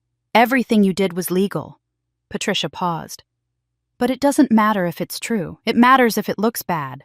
And right now, it looks bad. What do I do? Nothing. Yet. I'll handle Blackwell. But Victoria, you need to be careful. Lexi is fighting back. And she's fighting dirty. An hour later, my phone buzzed again. Derek. I almost didn't answer. But something made me pick up. Victoria! His voice was ragged, desperate. Please, I need to talk to you. Why would I talk to you? Because I know things. Things about Margaret. Things you need to know. I went still. What things? Not on the phone. Meet me somewhere. Anywhere. Please, Victoria, I'm begging you. Why should I trust you? You shouldn't. A pause. But I'm going to tell you anyway. Because I'm tired. Tired of pretending. Tired of being part of this. I thought about it. Derek was weak. Derek was a liar. But Derek was also desperate enough to turn on his own side. Tomorrow, I said, I'll text you a location. Thank you, Victoria. I hung up without responding. That afternoon, Margaret came to my house. I saw her car pull into the driveway. Black Mercedes, always a black Mercedes. I considered not answering the door, but something in me wanted to face her, wanted to look her in the eye now that I knew the truth. I opened the door. Victoria. She stood on my porch dressed impeccably as always. Cream-colored blouse, pearl earrings, the mask of a perfect society matron. Margaret, may I come in? No. Her eyes narrowed. I see. So this is how it's going to be. How what's going to be? This vendetta. Against your sister. Against our family. She shook her head. I thought I raised you better than this. Something cold and hard crystallized inside me. You didn't raise me, Margaret. You kept me. There's a difference. Excuse me. I found the letters, my father's letters and Elena's. The blood drained from her face. For just a moment, the mask slipped. I saw fear there. Real fear. Where did you... Does it matter? I stepped forward. I know everything, Margaret. I know about Elena. I know about Rosa. I know what you did. Whatever you think you know, I know you stole me from my family. I know you threatened a grieving 22-year-old girl until she signed away her rights. I know you spent 34 years making me believe I was worthless because you couldn't stand looking at the proof of your husband's affair. Margaret's jaw tightened. You don't understand. Then explain it to me. I saved you. Her voice was ice. That woman Rosa, she was nobody. A waitress. She couldn't have given you the life I gave you. The life you gave me. I laughed. It was an ugly sound. You gave me a childhood of being invisible, of being ignored, of being told I was never good enough. That's the life you gave me. I gave you opportunities, education, a future. You gave me trauma. And you hid the one person who actually wanted me. Elena was nobody, Margaret said, her voice sharp. A nurse who seduced a married man. She got pregnant to trap him. She was a gold digger, Victoria, nothing more. Don't you dare. My voice was low, dangerous. Don't you dare talk about her like that. It's the truth. The truth is that she loved me. The truth is that she died giving me life. The truth is that she wrote me a letter telling me I was wanted, telling me I was enough, telling me she would have chosen me over everything. I stepped closer. The truth is that you took that letter and hid it for 34 years because you couldn't stand for me to know I was loved. Margaret's face went pale. Where did you get that letter? Where do you think my father left it for me? Everything, all your dirty secrets. James had no right. James was my father. He had every right. I was shaking now, with anger, with grief, with 34 years of pain finally finding somewhere to go. You know what I keep thinking about, Margaret, all those years? All those birthdays when you couldn't be bothered to celebrate? All those holidays when you made me feel like an intruder in my own home? All those times you looked at me like I was something you had stepped in. Victoria? I thought something was wrong with me. I thought I was broken somehow, unlovable. And the whole time you knew. You knew I wasn't yours. You knew you had stolen me from people who loved me. And you punished me for it. Every single day. Margaret was silent for a long moment. When she spoke again, her voice was quiet. Dangerous. You're making a mistake, Victoria. Whatever you think you're going to accomplish with this crusade, you're going to regret it. Is that a threat? It's a warning. She turned to leave, then stopped. Some secrets are better left buried, remember that. She walked back to her car without looking back. I watched her drive away. And I felt nothing. Nothing but cold, clear certainty. This wasn't over. It was just beginning. That night I got a text. Unknown number. A photo attachment. I opened it. My blood went cold. The photo showed me from across the street. Walking out of Patricia's office building. The timestamp said 3 weeks ago, before the party, before any of this became public. Someone had been following me, watching me, documenting my movements. The angle was professional, the quality was sharp. This was not a lucky shot from a passerby. This was surveillance. How long had they been watching? What else did they know? I scrolled down. Underneath the photo, a message. I know what you have been doing, Victoria. Did you really think I would not figure it out? And then just a single letter. L. Lexi. She had hired someone. A private investigator, probably. Maybe her lawyer had connections. She was fighting back, and she was fighting dirty. I stared at the screen, my heart pounding. And then my phone buzzed again. Another message. Different number. I opened it. Victoria. I know who you are. I have been waiting 34 years to find you. Please call me. And a name. Rosa. I sat there in the darkness of my living room, 2 messages glowing on my phone. Lexi's threat. I know what you have been doing. Rosa's hope. I have been waiting 34 years to find you. 2 paths, 2 futures. One led to war, to destruction, to burning everything down. The other led to something else entirely. A family I had never met. A past I did not know. Answers to questions I had been asking my whole life. Fear and hope, both at once, like being pulled in 2 directions. I put down the phone. Tomorrow I would have to choose. Tomorrow I would have to decide what kind of person I wanted to be. But tonight in the darkness I let myself hope. Someone had been looking for me. Someone from my real family. Someone who had never stopped searching. Maybe I was not as alone as I thought. Maybe there was more to fight for than revenge. Maybe after 34 years I was finally about to find out who I really was. Sunday morning I called Rosa. My hands were shaking as I dialed the number. 10 digits that might connect me to the family I never knew I had. 10 digits that might change everything. It rang twice. Hello. A woman's voice, warm, slightly accented, trembling with hope. This is Victoria. Silence. Then a sound I will never forget. A sob. Raw and broken and full of 34 years of waiting. Victoria, oh mija, I have been looking for you for so long. I didn't know what to say. What do you say to the aunt who should have raised you? The woman who was robbed of you before you could even walk? I found my father's letters, I said. I know what Margaret did. She stole you from me. Rosa's voice cracked. She came to my apartment with lawyers, told me I would never see you again, told me she would have me arrested if I tried. I'm so sorry. Don't apologize. You were a baby. You didn't know. A pause. I never stopped looking, Victoria. Every year on your birthday I would send a card. Margaret sent them all back, unopened. Something cold settled in my chest. 34 birthday cards. 34 years of love returned to sender.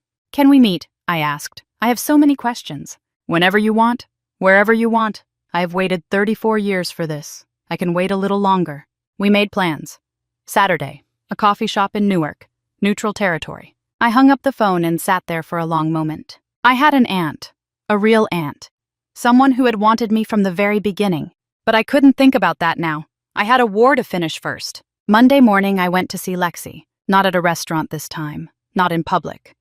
I wanted to see her face when she realized exactly how trapped she was. I drove to her house, the 5-bedroom mansion that would soon belong to me, the perfectly manicured lawn, the 3-car garage, the monument to a life built on lies. Derek's car was in the driveway. Good. I wanted him to hear this too. I rang the doorbell. Lexi opened the door. She was wearing expensive athleisure and no makeup. Her eyes were red. She had been crying. Victoria. Her voice was flat. What are you doing here? We need to talk. I have nothing to say to you. That's fine, you can listen. I pushed past her into the house. I'll do the talking. The living room was exactly as I remembered it. White furniture, crystal vases, everything perfect, everything fake. Lexi followed me in her face tight with anger. You can't just barge into my house. Actually, I can. I sat down on her pristine white couch. Considering I own it, you don't own anything. You have some dead instruments. My lawyer says, your lawyer is wrong. I pulled a folder from my bag. Sit down, Lexi. This is going to take a while. She didn't sit. She stood there, arms crossed, glaring at me. Fine. Stand. I spread the documents across her coffee table, methodically, one by one. Let me explain exactly what I own so there's no confusion. I pointed to each as I spoke. This is your mortgage, not the original lender, me. I bought your debt 18 months ago. Every missed payment, every late fee, every penalty, it all goes to me. Lexi was pale, getting paler. This is your credit card debt, all 4 cards, $63,000. I own them. How is that even? These are your car loans, both vehicles, the BMW and the Range Rover. I smiled. They will be repossessed on Friday. You should probably start thinking about public transportation. Victoria, please. And this, I held up the final document. This is your husband's business loan. The one he took out 5 years ago. The one he never told you about. Lexi's eyes went to the hallway, to the closed door of Derek's office where he was probably hiding. He borrowed $250,000. It's worth $312,000 now with interest. I set the document down, and I've owned it for 2 years. You've owned it since when? Since 2 years ago, when I found out your perfect husband was drowning in secret debt. She looked like she might be sick. Derek, her voice was shrill. Derek, get out here. A long pause. Then the office door opened. Derek emerged looking like a man walking to his own execution. Lexi, I can explain. You took out a loan for $250,000 and you didn't tell me. The business was failing. I thought I could fix it. You thought? Lexi's voice cracked. While I was planning Emma's birthday parties and buying cars and living our life, you were hiding $250,000 in debt. I'm sorry, I'm so sorry. I watched them. The golden couple, the perfect marriage, falling apart in front of my eyes. Every single penny. I let the words hang in the air. Your house, your cars, your credit, your husband's failures, all of it. Mine. Lexi turned to me. Her face was a mask of fury and despair. What do you want? Is this about money? I can get you money. With what you have nothing, Lexi. You have less than nothing. Mother will help. She has money. Does she? I tilted my head.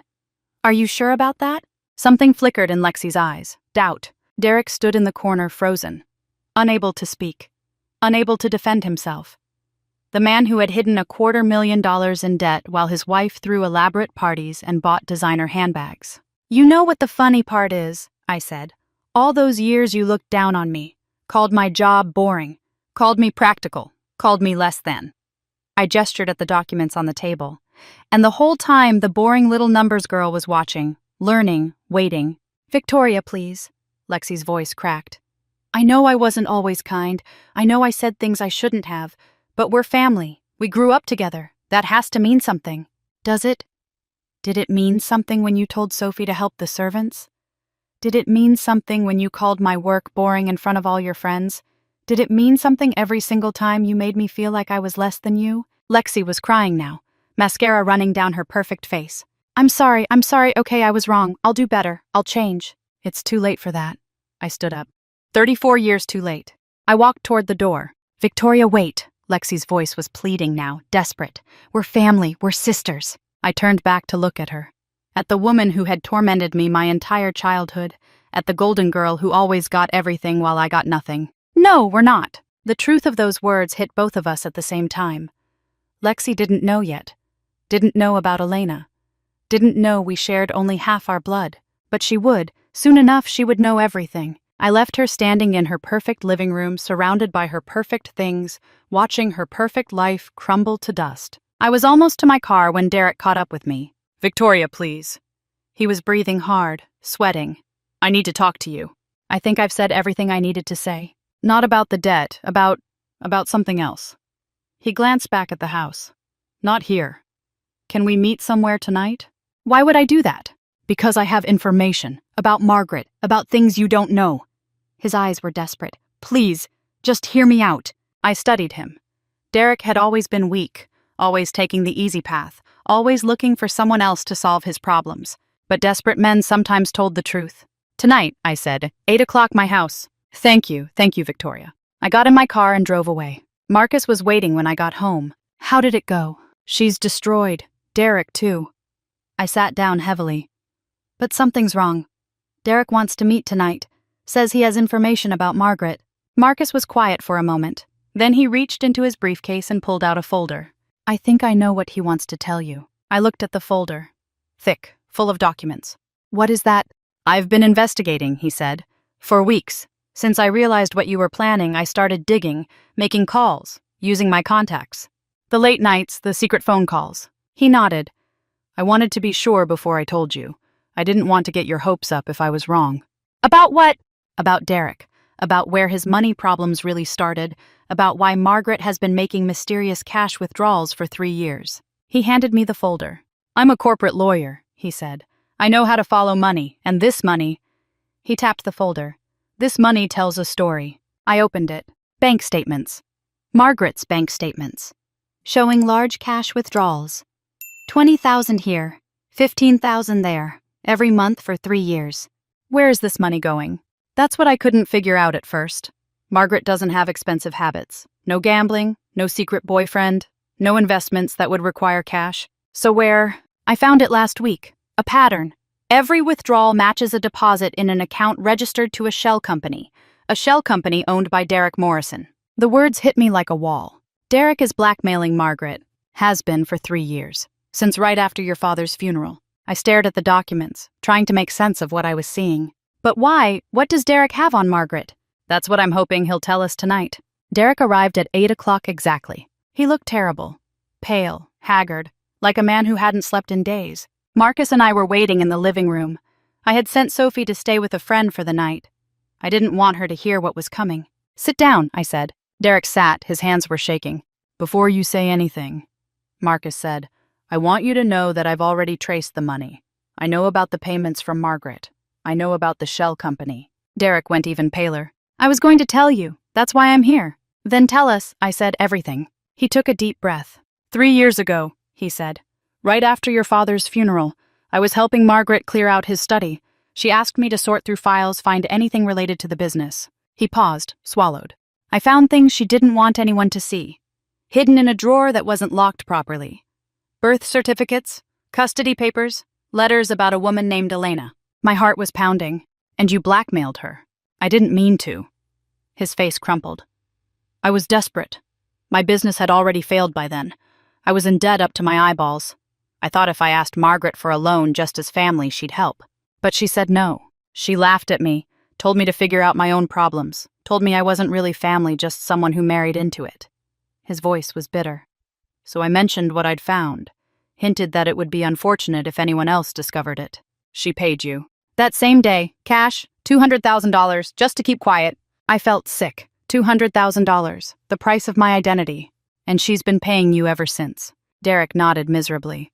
Monthly, smaller amounts, 10 to 20,000. She calls it investment returns, but we both know what it is. 3 years. My voice was flat. For 3 years, you've been blackmailing my mother about my true identity. And for 3 years, she's been paying to keep me in the dark. I'm sorry, Victoria. I know it's not enough, but I'm sorry. Where did she get the money? Derek hesitated. Tell me. From the charity, the Lawson Family Foundation. He couldn't meet my eyes. She's been embezzling from her own charity for 3 years, redirecting donations to personal accounts, using the foundation as her personal piggy bank. The room was silent. Margaret, the perfect society matron, the pillar of the community, embezzling from a charity to pay blackmail money. There's more? Derek said quietly. More. The documents I found. The ones about you. There was something else in that drawer. He reached into his jacket and pulled out a manila envelope. I made copies before Margaret took everything. I've been holding on to them. Insurance in case she ever stopped paying. He handed me the envelope. Inside were documents I had never seen before. Legal papers, court filings, dated 34 years ago. What is this? Read them. I did. And then I understood everything. The papers were from a custody case, filed 34 years ago. Rosa Vasquez versus Margaret Lawson. Rosa had fought. She had actually fought for me. I read through the documents slowly, my hands trembling. Page after page of legal filings, motions, responses, evidence submissions. According to the documents, Rosa had hired a lawyer within days of signing Margaret's papers. She had regretted it immediately, had realized she had been tricked, threatened, bullied into giving me up. The lawyer was a young public defender working pro bono. A woman named Jennifer Chen, who had taken Rosa's case because she believed in it, because she saw what Margaret had done. Rosa had filed for custody of her sister's child. She had submitted evidence. Elena's last will naming Rosa as guardian. Testimony from nurses who had been there when Elena died and heard her beg James to let Rosa raise her baby. Letters Elena had written during her pregnancy making her wishes clear. And Margaret had crushed her. Margaret's lawyers, 3 of them from a prestigious firm, had buried Rosa in paperwork. They delayed hearings, filed motions, submitted briefs challenging every piece of evidence Rosa presented. They questioned Rosa's fitness as a parent, cited her income as a waitress, called her apartment too small, said she worked too many hours to properly care for a child. They questioned her immigration status even though she was born in Newark, forcing her to produce birth certificates and citizenship documents. They questioned her character, digging up a speeding ticket from 3 years earlier as evidence of recklessness. They made her life hell for 8 months. 8 months of Rosa fighting with everything she had, taking time off work she couldn't afford, borrowing money for court fees, showing up to every hearing in her best dress hoping this time would be different. And then the case was dismissed. Not decided on its merits. Dismissed. On a technicality. Some paperwork filed 1 day late by Jennifer Chen, who was handling 40 other cases at the time, and made a mistake. Case closed. Victoria Lawson remains in the custody of James and Margaret Lawson. I found a handwritten note clipped to the final document. Jennifer Chen's handwriting from the look of it. I'm so sorry, Rosa. I failed you. I filed the response on the 31st instead of the 30th. 1 day. 1 day late, and they threw out everything. They were looking for any excuse, and I gave them one. I will never forgive myself. Rosa had tried. She had tried so hard. And Margaret had used every dirty trick, every expensive lawyer, every ounce of her privilege to stop her. I didn't know, I said. My voice was barely a whisper. I didn't know she fought. Margaret made sure no one knew. Derek's voice was quiet. She had all the records sealed, paid the court clerk to lose the files. By the time I found these papers in James's drawer, everyone involved had either died or moved away. Jennifer Chen passed away 5 years ago. The judge retired to Florida. I looked at the documents in my hands. 34 years of lies. 34 years of being told I was unwanted when someone had fought for me with everything she had. "Why are you telling me this?" I asked Derek. "Why now?" "Because I'm tired." He looked older than I had ever seen him. Broken. "I'm tired of lying. Tired of pretending. Tired of being complicit in what Margaret did to you." He paused. "And because I'm going to lose everything anyway. The house, the cars, my marriage. What's the point of keeping secrets when you have nothing left to protect?" I almost felt sorry for him, almost. "Get out of my house," I said. My voice was ice. "And don't tell anyone about this conversation. Not Lexi, not Margaret, no one." "I won't, I swear." He fled like the coward he was. Marcus and I sat in the silence he left behind. All the documents were spread across the coffee table. Derek's confession, Margaret's bank records, the custody papers, Rosa's fight. 34 years of secrets finally exposed. "What are you going to do?"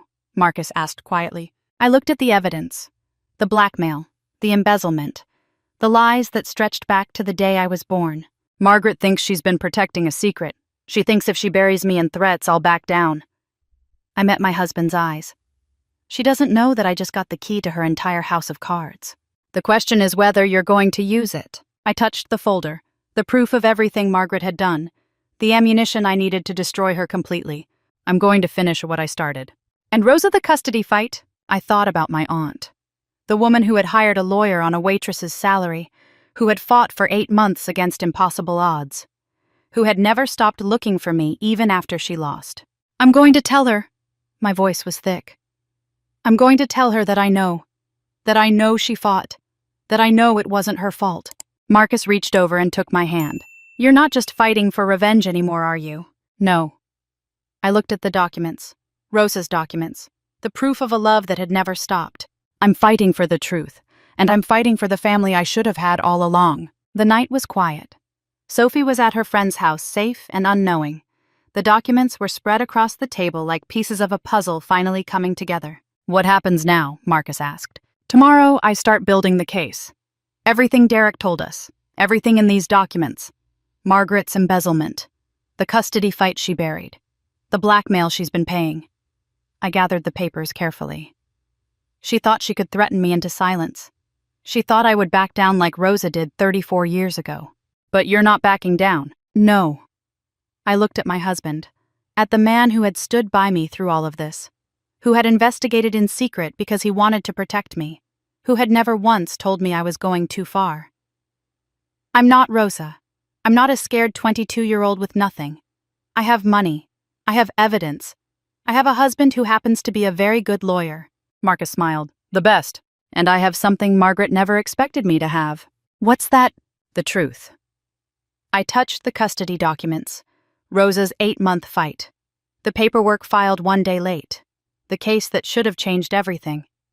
She buried this for 34 years. She thought it was gone forever.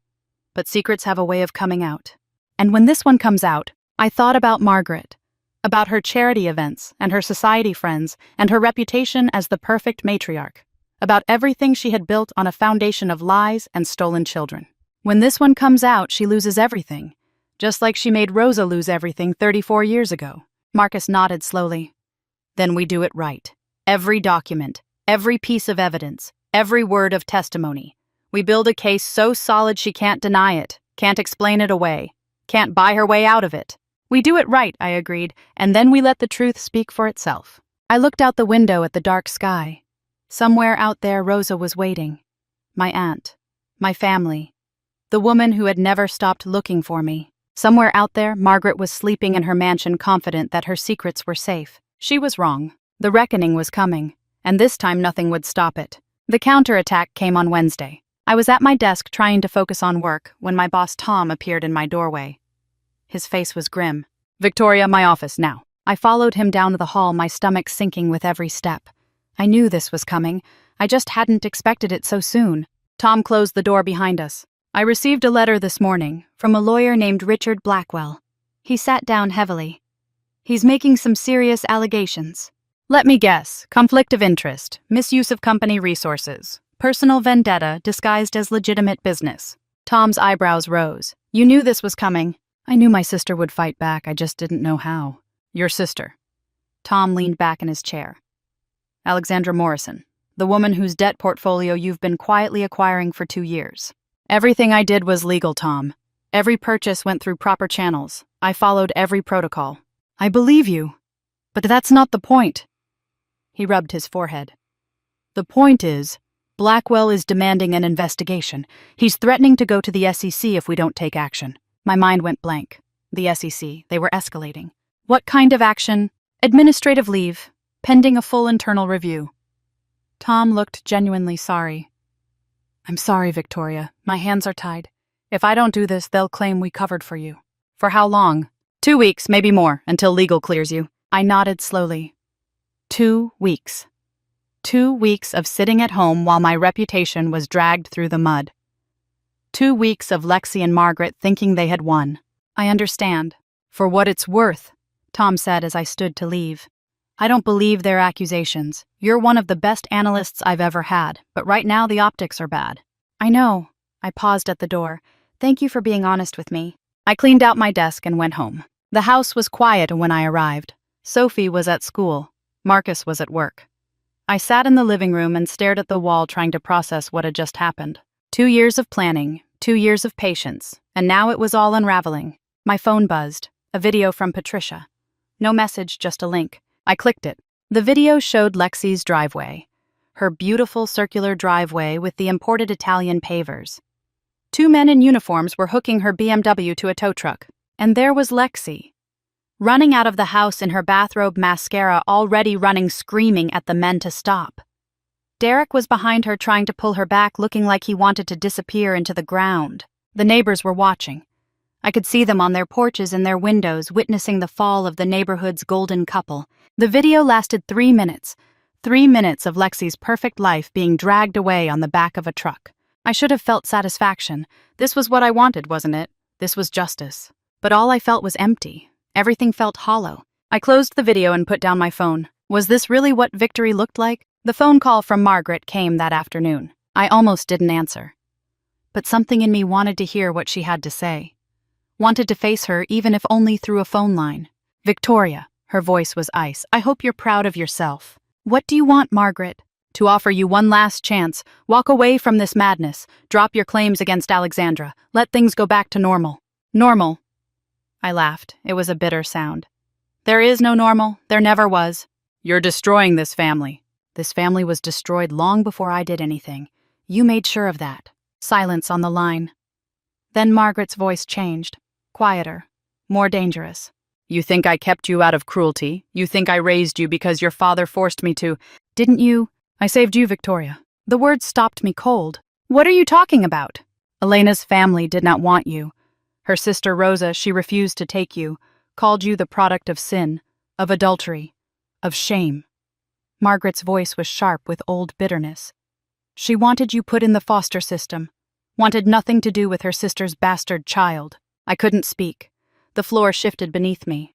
I took you in when no one else would. I gave you a home, a family, a name. And this is how you repay me. You're lying. Am I? Ask yourself this, Victoria. If Rosa wanted you so badly, why didn't she ever come looking? In 34 years, why hasn't your precious real family ever reached out? She hung up. I sat there with her words echoing in my skull. Rosa didn't want me. Elena's family rejected me. Was that true? Or was Margaret just trying to twist the narrative? But the question haunted me. I had spoken to Rosa just days ago. She had seemed so warm, so welcoming, so eager to meet me. Was it an act? Had she reached out now only because she wanted something? I thought about our phone call, about her tears, about how she said she had been looking for me for 34 years. But Margaret's voice kept whispering. If she wanted you, where was she? All those years, where was she? I didn't know what to believe anymore. Thursday brought more bad news. Lexi's lawyer Blackwell called me directly. His voice was smooth, professional, terrifying. Mrs. Hartley, I wanted to give you a courtesy call before we proceed. Proceed with what? We have concerns about the environment your child is being raised in. My jaw tightened. You leave my daughter out of this. Mrs. Hartley, a woman who systematically destroys her own family, who lies to her employer, who manipulates financial systems for personal revenge. What kind of home is that for a 7-year-old? You don't know anything about my home. I know enough, and CPS will know more after we file our report. I gripped the phone so hard my fingers went white. If you go near my daughter, it's not about going near her. It's about raising questions, about opening investigations, about making your life so complicated that you won't have time to continue your little crusade. He paused. Let the silence stretch. Drop your campaign against the Morrison family, walk away, or we make things very uncomfortable for you and your daughter. He hung up. I stood in my kitchen shaking. Sophie. They were threatening Sophie. And for the first time since this started, I wondered if I had made a terrible mistake. Friday. Sophie came home from school crying. I found her in her room, curled up on her bed, her face buried in her pillow. Sweetheart, what happened? She wouldn't look at me. Her small body shook with sobs. Sophie, please, talk to me. Finally she turned. Her eyes were red. Her face was blotchy. She looked devastated. The kids said you did bad things to Aunt Lexi. They said you're making her homeless. They said... She hiccuped. They said I should be ashamed of you. I sat down on the bed beside her. My heart was breaking. Sophie, they said you're a bully. She looked up at me with those big brown eyes that looked so much like Elena's. Are you a bully, Mommy? I opened my mouth to defend myself, to explain, to justify. Nothing came out, because I didn't know anymore. Was I a bully? I had set out to destroy my sister, to take everything she had, to make her feel as small and worthless as she had made me feel. Was that justice, or was it cruelty? Was there a difference? I don't know, baby, I whispered finally. I thought I was doing the right thing, but now, I don't know. Sophie was quiet for a moment. Then she crawled into my lap and wrapped her small arms around my neck. I don't think you're a bully, she said softly. I think you're sad and hurt and trying to make the hurt stop. 7 years old. And she saw me more clearly than I saw myself. Maybe the hurt doesn't stop by hurting other people, she continued. Maybe it just makes more hurt. I held her tight and let the tears fall. When had my daughter become so wise? When had she learned things that I was still struggling to understand? Mommy! Sophie's voice was muffled against my shoulder. Yes, baby. If Aunt Lexi said sorry, really truly sorry, would you forgive her? I thought about that question. Thought about 34 years of cruelty. Thought about all the small cuts that had bled into one massive wound. I don't know, sweetheart. I don't know if sorry would be enough. But you'd listen if she tried. Maybe I'd try to listen. Sophie nodded against my chest. That's good. My teacher says that's the first step. Listening. Your teacher is very smart. She said hurt people.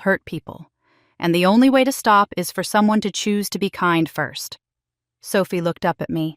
Maybe you could be the one who's kind first, Mommy. Maybe then everyone would stop hurting. I didn't know how to respond to that.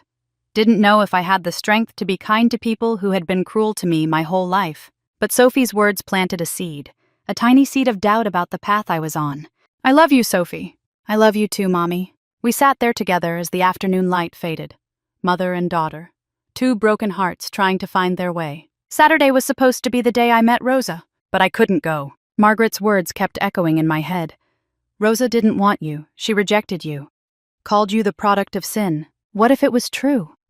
What if Rosa had only reached out now because she wanted something?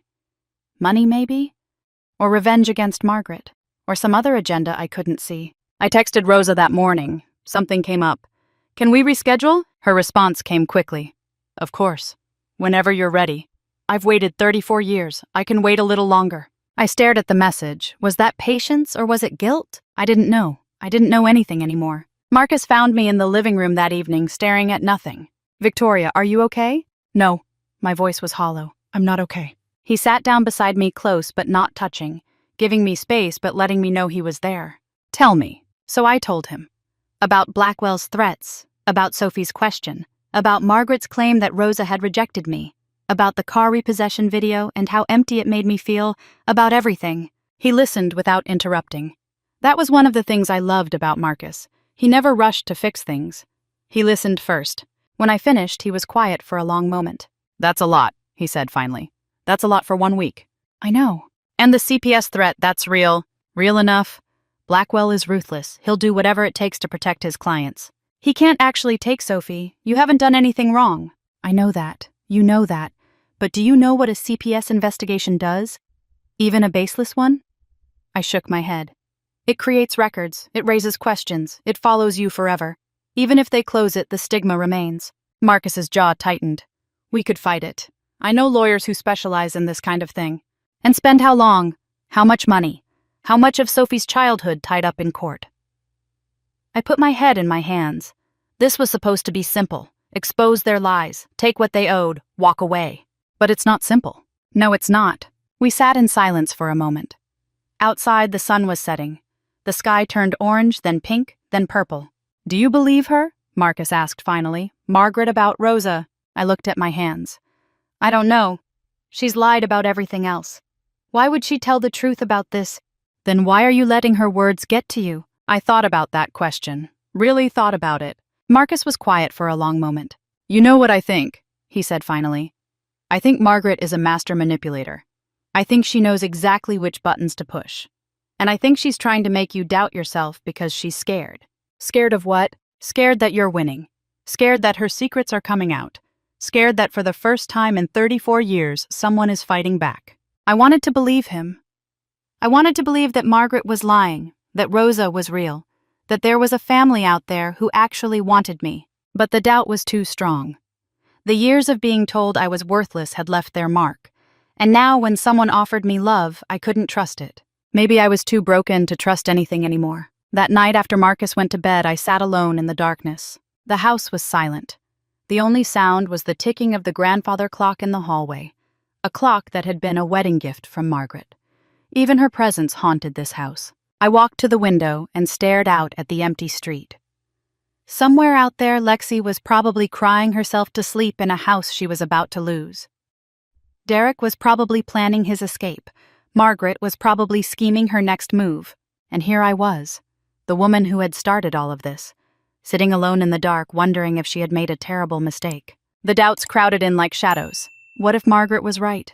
What if Rosa never wanted me? What if I was the villain? The bitter, jealous sister who couldn't let go of old wounds. The woman so consumed by revenge that she couldn't see she was becoming the monster she fought against. What if I had become exactly what I hated? I thought about Lexi's face when I revealed I owned her debt. The terror. The devastation. The way her whole world crumbled in her eyes. I had wanted that. I had planned for that. I had spent 2 years dreaming of that exact moment. But now that it had happened, it didn't feel like victory. It felt like something else. Something darker. I thought about Sophie's question. Are you a bully, Mommy? I thought about her face when she asked it. The confusion, the hurt, the desperate hope that I would say no, that her mother was still the person she believed in. And I couldn't give her that.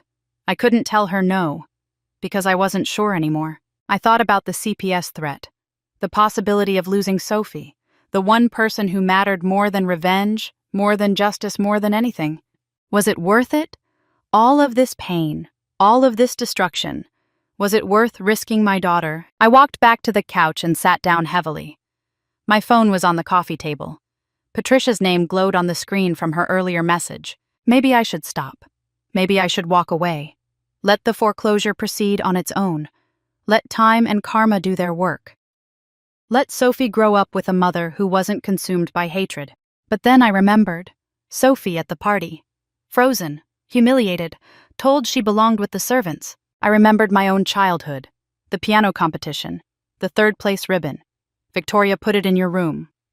My mother's voice cold and dismissive, refusing to celebrate because it might make Lexi feel bad. I remembered the birthdays. Lexi's parties with 100 guests and live music. Mine with pizza and just our parents, Margaret, checking her watch every 5 minutes. I remembered graduating valedictorian. Standing at the podium giving the speech I had worked so hard for. And my mother in the audience checking her phone, not even looking at me. The servants could use some help. You seem more suited for that kind of thing. No, I didn't start this war. They did. 34 years of cruelty. 34 years of making me feel worthless. 34 years of treating me like a burden, a mistake, an inconvenience. I was just finally fighting back. But fighting back was hard. Harder than I had imagined. And tonight in the darkness, I wasn't sure I had the strength to continue. I picked up my phone, opened the text thread with Patricia. Maybe it's time to end this, I typed. Maybe I should just let it go. I stared at the message. My finger hovered over the send button. And then my phone buzzed. A new text. From Rosa. Victoria. I know something is wrong. I can feel it. Whatever Margaret told you about me, it's not true. She's been lying about me for 34 years. Please don't let her win now. I have documents. Letters. Proof of everything she did. Everything she said about me is a lie. I fought for you. For 8 months I fought for you in court. Margaret's lawyers crushed me. But I never stopped looking. Never stopped hoping. Please, give me a chance to tell you the truth. Give me a chance to show you who I really am. I love you, Victoria. I've loved you since the day you were born. Nothing Margaret says can change that. I stared at the screen, tears streaming down my face. Rosa had fought for me, just like Derek's documents said. For 8 months she had fought. Margaret had lied. Of course she had lied. That's what Margaret did. I deleted the message to Patricia, typed a new one to Rosa. Tomorrow, same coffee shop, I'll be there. Her response came immediately. I'll be there too. I've been waiting 34 years for this. I held the phone to my chest and for the first time in days let myself hope. Maybe I wasn't as alone as I thought. Maybe there was another truth, another story. Maybe tomorrow everything would change again. Sunday morning, the coffee shop in Newark. I arrived 30 minutes early. Sat in a corner booth with my back to the wall watching the door. My heart was pounding so hard I could feel it in my throat. Rosa had sent me a photo so I would recognize her. A woman in her mid-50s with dark hair streaked with silver, warm brown eyes and a smile that looked achingly familiar. She looked like me. Or I looked like her. The same eyes, the same cheekbones, the same way of tilting her head. Family. The door opened at exactly 10 o'clock. And there she was, Rosa Vasquez Miller. My aunt. My mother's sister. The woman who had searched for me for 34 years. She spotted me immediately. For a moment, she just stood there, one hand pressed to her heart, tears already streaming down her face. Then she walked toward me, slowly, like she was afraid I might disappear. Victoria. She said my name like a prayer, like something precious finally within reach. I stood up. Rosa. She pulled me into a hug, tight, fierce, like she was holding on to something she had waited her whole life for. I found you, she whispered into my hair. After all this time, I finally found you. We sat across from each other, coffee untouched, just looking. You look just like her, Rosa said softly. Just like Elena. The same eyes, the same face. She reached out and touched my cheek. She would be so proud of you. Tell me about her, please, tell me everything. So Rosa did. She told me about their childhood in Newark. 2 sisters 3 years apart, raised by a single mother who worked 2 jobs to keep food on the table. They had nothing, but they had each other. Elena was my hero, Rosa said. 3 years older, but she acted like she was 10 years older. She protected me from everything. Bullies at school. Our mother's boyfriends who sometimes got too rough. The landlords who came knocking when we couldn't pay rent. She told me about Elena's dream of becoming a nurse. How she worked nights at a diner to pay for nursing school. How she studied in the kitchen while Rosa did homework beside her. How she graduated top of her class despite everything. She was so proud, Rosa said.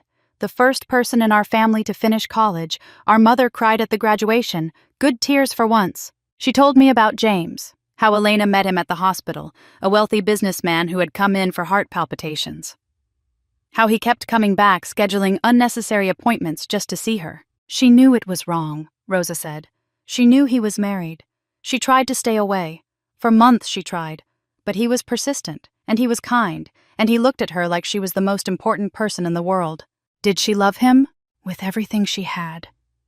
Rosa's eyes were distant remembering. I warned her. Told her it would only end in pain. Told her married men don't leave their wives, not really. But she said when she was with him she felt alive for the first time in her life. She said she would rather have a piece of him than all of anyone else. And when she found out she was pregnant, she was terrified at first. Called me crying at 3 a.m, but by the time I got to her apartment... Rosa smiled through her tears. She was happy, Victoria. So happy. She said you were the best thing that ever happened to her. That no matter what came next, she would never regret you. Even though it was complicated.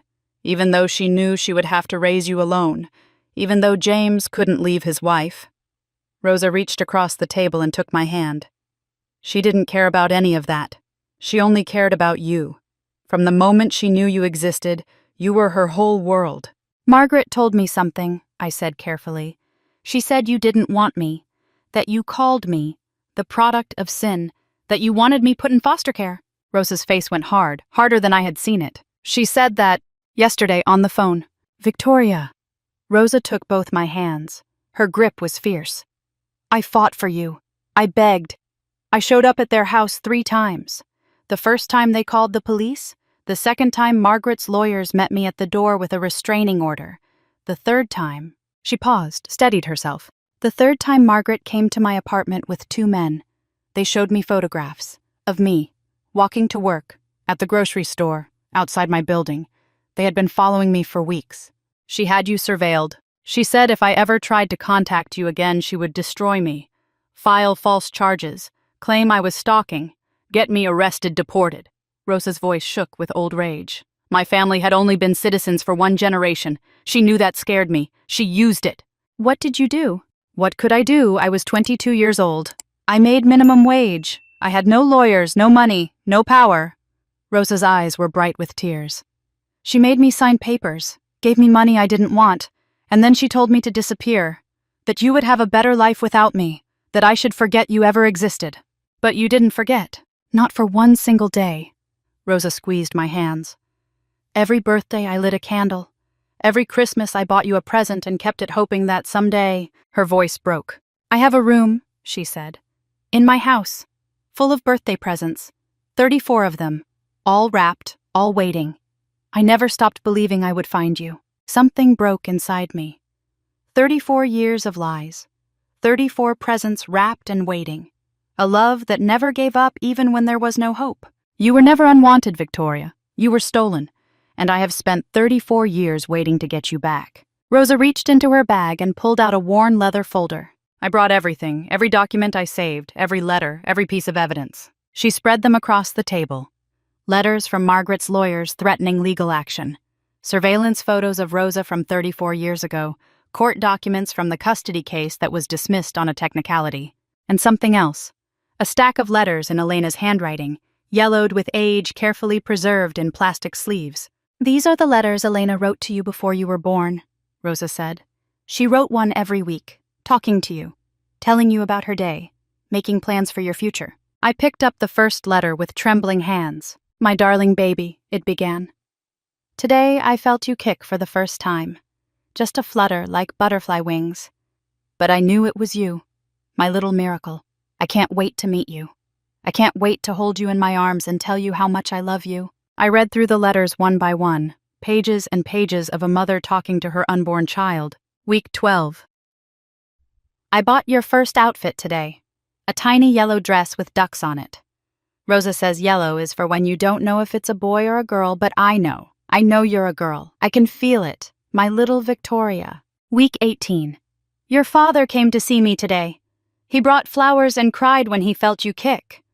I know he can't be with us the way I wish he could. But he loves you. In his way, he loves you. Week 24. The doctors say I need to be careful. Something about my blood pressure. But I'm not worried. You're strong. I can feel it. You're going to be fine. We both are. Week 30. Not long now, little one. Just a few more weeks. I've been setting up your nursery. Rosa helped me paint it. Yellow walls with white trim. There's a mobile with stars and moons that plays a lullaby. I sit in there sometimes in the rocking chair and I imagine holding you, singing to you, watching you sleep. The last letter was dated the day before I was born. My darling Victoria, tomorrow is the day. I'm scared. I won't lie to you about that. The doctors say there might be complications. But whatever happens, I want you to know this. I would do it all again. Every moment. Every complication. Every fear. Because you are worth it. You are worth everything. I love you, my daughter. To the stars and back, forever. Your mother, Elena. She wanted to name you Victoria, Rosa said. For victory. Because you were her victory. Her proof that something beautiful could come from something complicated. I was crying now. Couldn't help it. Tears streaming down my face, dripping onto the letters, onto the table, onto my hands. She loved you so much, Victoria. More than anything in this world. And it broke my heart that you never got to know that. That Margaret kept this from you. That you grew up believing you were unwanted when you were the most wanted baby in the world. Rosa reached into her bag again and pulled out a small velvet case. Elena bought this when she found out she was pregnant. She wanted to give it to you on your first birthday. I opened the case. Inside was a delicate gold chain, and hanging from it a pendant shaped like a crescent moon. For our family birthmark, Rosa explained. Elena had a matching one. She wore it every day until she died. I lifted the necklace. The gold caught the light warm and beautiful. She never got to give it to you, Rosa said softly. So I'm giving it to you now. 34 years late, but still from her, still with all her love. I put it on with trembling hands. The pendant settled against my chest, cool metal warming to my skin. I was wearing my mother's necklace, my real mother, the woman who had wanted me, who had loved me, who had died so I could live. Thank you, I whispered, for keeping this, for waiting, for never giving up. Rosa pulled me into a hug. Welcome home, mija, finally. We talked for hours. Rosa told me about her life, her marriage to a good man named Carlos who had died 5 years ago. Her 2 children, my cousins, who were eager to meet me. The life she had built while never stopping her search.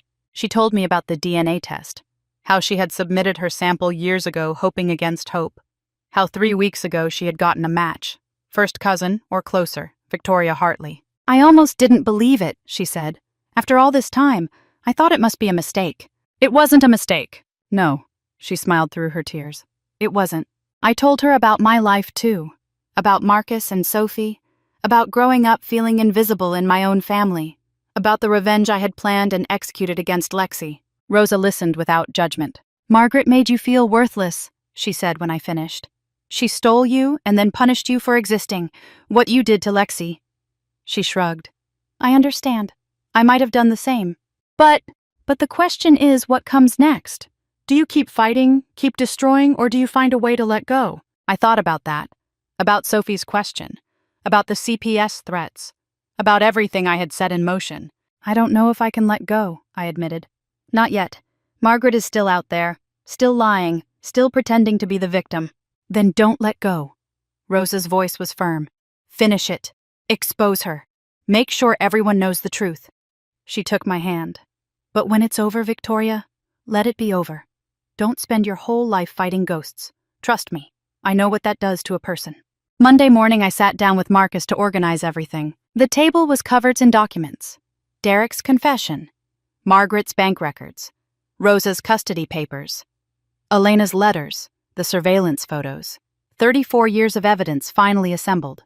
This is enough, Marcus said. More than enough. We could destroy her with half of this. I don't want to destroy her. I want her to choose. Choose what? Her reputation or her war? I pulled out a blank piece of paper. I'm going to give her a chance to walk away. One chance. If she takes it, this all stays buried. If she doesn't, then you release everything. Then I release everything. Marcus nodded slowly. And if she calls your bluff, it's not a bluff. I looked at the evidence spread across the table. I'm done being afraid of her. I'm done letting her control the narrative. This ends, one way or another. I wrote the letter carefully, every word precise, every sentence deliberate. Dear Margaret, I know about the blackmail payments to Derek. I have the bank records showing 3 years of cash withdrawals that match deposits into his shell company. I know about the embezzlement from the Lawson Family Foundation. I have the documentation showing you redirected charitable donations to personal accounts. I know about how you obtained custody of me. I have Rosa's documents. I have your letters threatening her. I have 34 years of evidence proving you committed fraud and coercion to steal me from my family. You have been lying to me my entire life. You told me Rosa did not want me. You told me I was a burden you graciously agreed to bear. The truth is, you threatened a grieving young woman, forced her to sign away her rights, and then spent 3 decades pretending you were a saint. Here is what is going to happen next. You have 48 hours to make a decision. Option 1. You call off everything. Drop all threats against me. Make Lexi's lawyers back down. Make the SEC complaint go away. Cancel any plans involving CPS and my daughter. You never contact me or Sophie again. In exchange, I keep your secrets. No one ever has to know what you did. Option 2. You refuse. And I release everything. To the police, to the press, to every charity board, every country club, every social circle you have spent your life trying to impress. Everyone will know what kind of woman you really are. You have until Thursday at noon. Choose wisely, Mother. Victoria. Marcus delivered the letter personally on Tuesday morning. I watched from the window as his car disappeared down the street. In his briefcase was a manila envelope containing the ultimatum, along with copies of just enough evidence to prove I wasn't bluffing. Now all I could do was wait. I touched the crescent moon necklace at my throat. Elena's gift. My mother's love finally reaching me after 34 years. What do you think she'll do? I had asked Marcus before he left. I think Margaret Lawson has never surrendered in her life. I think she'll see this as a challenge. And I think she'll convince herself she can win. And if she's wrong, then she loses everything. He had kissed my forehead. And you finally get to stop fighting. I hoped he was right. Hoped this would be the end. Hoped that after 34 years of lies and 34 years of searching and 2 years of planning revenge, there could finally be peace. But I knew Margaret. I knew how she thought. I knew she would never admit defeat. So I prepared for war. Tuesday evening, Rosa called. How are you holding up? Waiting. It's the hardest part. I know. She paused. Victoria, whatever happens, I want you to know I'm proud of you. For standing up. For fighting back. Elena would be proud too. I wish she could be here. She is. Rosa's voice was soft. She's in you. In your strength. In your courage. Every time you refuse to back down, that's her. Every time you fight for the people you love, that's her. I looked down at the necklace. The crescent moon catching the light. Thank you, Rosa, for everything. That's what family is for Mija. We show up, always. Wednesday passed in agonizing slowness. I cleaned the house, helped Sophie with homework, made dinner, pretended everything was normal. Sophie noticed the necklace at some point. That's pretty, Mommy. Where did you get it? From someone special, someone who loved me before I was even born. Like a fairy godmother. I smiled. Something like that. Sophie nodded seriously. It's like a moon. I like moons. They're there even when you can't see them. Out of the mouths of babes. Yes, I said. They are. Thursday morning. The deadline. I sat by my phone waiting. Marcus had taken the day off to be with me. Sophie was at school blissfully unaware. Noon came and went, no call, no message. 1 o'clock, nothing. 2 o'clock, still nothing. And then at 2:47 my phone buzzed. A text from an unknown number. I know where you live. I know where your daughter goes to school. I know everything about you. Do your worst, Victoria. I will do mine. I stared at the screen, my jaw tightened. She had chosen war. I looked at Marcus. He had read the message over my shoulder. Well, he said quietly, I guess we have our answer. I guess we do. I stood up, walked to the window, looked out at the ordinary street, the ordinary houses, the ordinary life I had built. None of it would be ordinary after this. Call Patricia, I said. Tell her to prepare the release package, everything, and call Tom at my office. Tell him I need to speak with him tomorrow. What are you going to do? I turned to face my husband, my partner, the man who had stood beside me through all of this. I'm going to throw a party. A party? A celebration. For Sophie's recovery from the bullying. That's the official reason. I smiled. It wasn't a nice smile. I'm going to invite everyone. Lexi, Derek, all their society friends, and Margaret. You're going to confront her in public. I'm going to give her one last chance to do the right thing. In front of everyone she cares about impressing. I touched the necklace at my throat. And if she refuses, then everyone will know the truth. Right there. Right then. Marcus was quiet for a moment. Saturday, he said finally. We'll do it Saturday. That gives us 2 days to prepare. 2 days. Can you get Rosa here by then? I picked up my phone, started typing. She'll be here. She's been waiting 34 years for this. I stood at the window that night watching the stars. In 2 days, everything would change. Margaret would be exposed. The lies would end. The truth would finally come out. Or she would destroy me first. Those were the stakes. I touched the crescent moon necklace, thought about Elena, about the mother I never knew, about the love that had been stolen from me. I'm going to finish this, I whispered to the darkness. For both of us, for all of us. Rosa was coming. The evidence was ready. The invitations would go out tomorrow. 48 hours until the reckoning. And this time I wasn't fighting alone. Friday morning, Rosa arrived. I picked her up at Newark Airport. Watched her walk through the arrivals gate, a small suitcase in one hand, a folder of documents in the other. She looked older than she had at the coffee shop. Tired, but determined. Thank you for coming, I said as I hugged her. You didn't have to do this. Yes, I did. She pulled back and looked at me. I've been waiting 34 years to tell the truth. To stand up and say what Margaret did to us. I wasn't going to miss this. We walked to the car in silence. The weight of what was coming pressed down on both of us. Are you ready for this? She asked as we drove. No, I glanced at her, but I'm doing it anyway. That's the Vasquez spirit, she smiled. Elena would be proud. I touched the crescent moon necklace at my throat. I hadn't taken it off since Rosa gave it to me. It had become my talisman. My connection to the mother I never knew. I hope so. Rosa was quiet for a moment, watching the New Jersey landscape roll past. You know, she said finally, I used to dream about this day. For years, I would imagine standing in front of Margaret and telling her exactly what I thought of her, making her pay for what she did. And now I'm terrified. She laughed softly. Funny, isn't it? I spent 34 years wanting this, and now that it's here, I'm scared. Me too. I reached over and squeezed her hand. But we're doing it together. That's what matters. Rosa looked out the window again. Elena used to say that. When things got hard, she'd say, as long as we're together, we can handle anything. She sounds like she was an amazing person. She was. She really was. Rosa wiped at her eyes. You would have loved her, Victoria. And she would have loved you so much. She already did even before you were born. That afternoon, Marcus and I finalized the party plans. We sat at the kitchen table surrounded by lists and timelines and contingency plans. This wasn't just a party, it was a military operation. The invitations had gone out Thursday night immediately after Margaret's rejection. A garden party at our home, Saturday at 3 o'clock.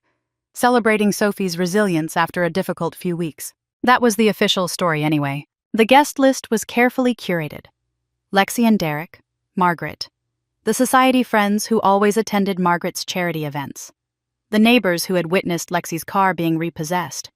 A few journalists who covered local society news. Everyone who mattered would be there. Everyone who needed to hear the truth. What about Emma, Chloe, and Brandon? Marcus asked as we reviewed the final details. They shouldn't be there for this. I've already thought about that. I showed him the invitation. It says grown-up party at the bottom, adults only, and I made sure Derek knows to send the kids to his parents for the weekend. He agreed. He didn't have a choice, not if he wants to stay out of prison. Derek had been surprisingly cooperative since his confession. Fear does that to people. He had become almost pathetically eager to help, calling me with updates, asking if there was anything else I needed. The man who had blackmailed Margaret for 3 years was now desperate to stay on my good side. The children are innocent in all this, I continued. They don't need to watch their grandmother be exposed as a fraud. They'll learn the truth eventually, but not like this, not in public. Marcus nodded slowly. Good, that's the right call. It was the one mercy I was willing to show. The children would be spared the spectacle. Everyone else was fair game. What about the logistics? Marcus asked. The stage, the microphone. All arranged. The rental company is setting up tomorrow morning. Small stage at the east end of the garden. Microphone with speakers, everything we need. And if Margaret refuses to come, she'll come. I was certain of that. She can't resist. She'll want to see what I'm planning, want to try to stop it. Her ego won't let her stay away. And if she tries to leave once she realizes what's happening, I smiled. The garden gate locks from the inside. She's not going anywhere until I'm done. Marcus looked at me for a long moment. You've thought of everything. I've had 2 years to plan this. I wasn't going to leave anything to chance. Friday evening, Lexi called. I almost didn't answer, but curiosity got the better of me. Victoria, her voice was strained, I got your invitation. And, why are you doing this? What are you planning? It's a party, Lexi, a celebration. I thought you liked parties. Silence on the line. Then, I know you're planning something. Whatever it is, please. Don't do this in front of everyone. Don't humiliate us in public. Like you humiliated my daughter in front of everyone at Emma's party. That was different. Was it? I kept my voice calm. You told a 7-year-old she belonged with the servants. In front of 100 people. You made her feel worthless, invisible, less than. I said I was sorry. No, you didn't. You've never once apologized. Not to Sophie, not to me. You've just demanded that I forgive you without ever admitting you did anything wrong. Lexi was quiet for a long moment. If I apologize now, will you cancel whatever you're planning? It's too late for that, Lexi. It was too late the moment you involved my daughter. I hung up. My heart was pounding, but my hands were steady. Tomorrow it would all be over. Saturday dawned bright and clear. Perfect party weather. The garden looked beautiful. White tents, string lights ready to be turned on at dusk. Tables covered in white linen, a bar in the corner, a small stage at one end with a microphone stand. Everything was ready. Sophie came downstairs in her purple dress with the silver stars. The same dress she had worn to Emma's party. The dress she was wearing when Lexi told her to help the servants. Full circle. You look beautiful, sweetheart, I said. Thank you, Mommy. She twirled the dress spinning around her. I wanted to wear my favorite dress. It's perfect. Rosa emerged from the guest room dressed simply but elegantly in a navy blue dress. She looked nervous. Her hands were clasped tightly in front of her. Are you sure about this? She asked. Once we do this, there's no going back. There was never any going back. I took her hand. Not from the moment Margaret chose to fight instead of surrender. Then let's finish it. I hugged her, felt her trembling against me. 34 years of waiting, of hoping, of dreaming about this moment. And now, it was finally here. Together, I said. Together, she agreed. The guests began arriving at 3. I watched from the window as cars pulled up one after another. Mercedes, BMWs, Lexuses, the vehicles of the wealthy, the privileged, the people who had spent decades believing Margaret Lawson was a saint. Margaret's society friends came first. Women in designer dresses and careful makeup air-kissing each other as they walked through the garden gate. Men in blazers and loafers already heading for the bar. Then the charity board members. Serious-faced men and women who managed millions in donations, who believed they were supporting good causes, who had no idea their organization had been funding Margaret's blackmail payments. The neighbors trickled in next. The ones who had witnessed Lexi's car being repossessed, who had watched from their porches as the golden couple's facade crumbled. They came out of curiosity, sensing drama, hoping for a show. They would get one. The journalists arrived separately, local society reporters who covered charity galas and country club events. I had invited them specifically. What happened today would be news. I wanted it documented. Derek and Lexi arrived together at 3:30. They looked terrified. Good. Lexi was wearing too much makeup, probably trying to hide the dark circles under her eyes. Her dress was expensive, but last season. Things were already getting tight. Derek kept glancing around like a cornered animal looking for escape. His tie was crooked. His hands were shaking. I greeted them at the door with a smile. So glad you could make it. Victoria! Lexi's voice was barely above a whisper. Please, whatever you're planning. Enjoy the party, Lexi. Have a drink. Relax. I stepped aside to let them in. The real entertainment starts later. They walked past me into the garden. I watched them huddled together near the back, whispering frantically, trying to figure out what was happening. Let them wonder. Let them sweat. The anticipation was part of the punishment. Margaret arrived last. Of course she did. Margaret always made an entrance. She swept into the garden at 3:45, dressed in cream-colored silk pearls gleaming at her throat. The picture of elegance. The society matriarch arriving to grace us with her presence. She didn't see Rosa yet. Rosa was inside the house, waiting. Victoria. Margaret's voice was cold. What is this about? It's a party, Mother. Can't a daughter throw a party? Don't play games with me. I know you're planning something. Of course I am, I smiled pleasantly. But why don't you get a drink first, mingle with your friends, enjoy the beautiful weather? Margaret's eyes narrowed. She knew something was wrong. But she couldn't leave. Not without knowing what I was planning. Not without trying to stop it. Her ego wouldn't let her. I watched her walk into the garden, greeting her society friends with air kisses and false warmth. Watched her scan the crowd, looking for threats, looking for clues. She wouldn't find them. Not until I was ready. I walked to the small stage at the end of the garden, picked up the microphone. Excuse me, everyone. Could I have your attention, please? The crowd turned. Conversations died. 60 pairs of eyes fixed on me. My heart was pounding so hard I could feel it in my throat, but my voice was steady. Thank you all for coming today. I know the invitation said this was a celebration for Sophie, and it is. But it's also something else. It's a chance for the truth to finally come out. I saw Margaret stiffen, saw Lexi grab Derek's arm. For 34 years, I continued, I believed I was the unwanted daughter, the burden, the mistake that Margaret Lawson graciously agreed to bear. I paused, let the words sink in. That was a lie. Murmurs rippled through the crowd. The truth is that I was stolen, taken from my real family by a woman who couldn't stand the sight of me but couldn't bear the scandal of giving me up. This is absurd, Margaret called out. Her voice was shrill. She's making up stories to justify her vendetta against this family. Am I? I held up the folder I had been carrying. Would you like me to read these letters, Margaret? The ones you wrote to my Aunt Rosa threatening to destroy her if she ever tried to contact me. I forgot how to breathe in that moment. The words hung in the air. The truth finally spoken aloud. The color drained from Margaret's face. Or maybe I should share the bank records. The ones showing you've been embezzling from the Lawson Family Foundation for 3 years, paying off Derek Morrison to keep quiet about my true identity. Now Derek went pale too. Or perhaps we should hear from Rosa herself. I turned toward the house. Rosa, would you come out here, please? Rosa stepped out of the house and walked across the garden. The crowd parted for her. Whispers followed her like a shadow or like the wind before a storm. She stepped onto the stage beside me. Her voice was steady, but I could see her hands trembling. My name is Rosa Vasquez Miller, she said. Elena Vasquez was my sister. Victoria is my niece. Gasps from the crowd. 34 years ago, my sister died giving birth to Victoria. I was 22 years old. I had promised Elena I would raise her baby if anything happened. Rosa held up a folder. This is the original custody agreement I was forced to sign. Under threat of arrest, under threat of deportation, under threat of having my life destroyed by a woman with money and lawyers and power. She pulled out papers one by one, holding each up for the crowd to see. These are letters from Margaret Lawson sent to me over the years, threatening me, warning me to stay away, telling me that if I ever contacted Victoria, she would have me arrested for stalking. The crowd was silent now, riveted. Not a single person moved, not a single person looked away.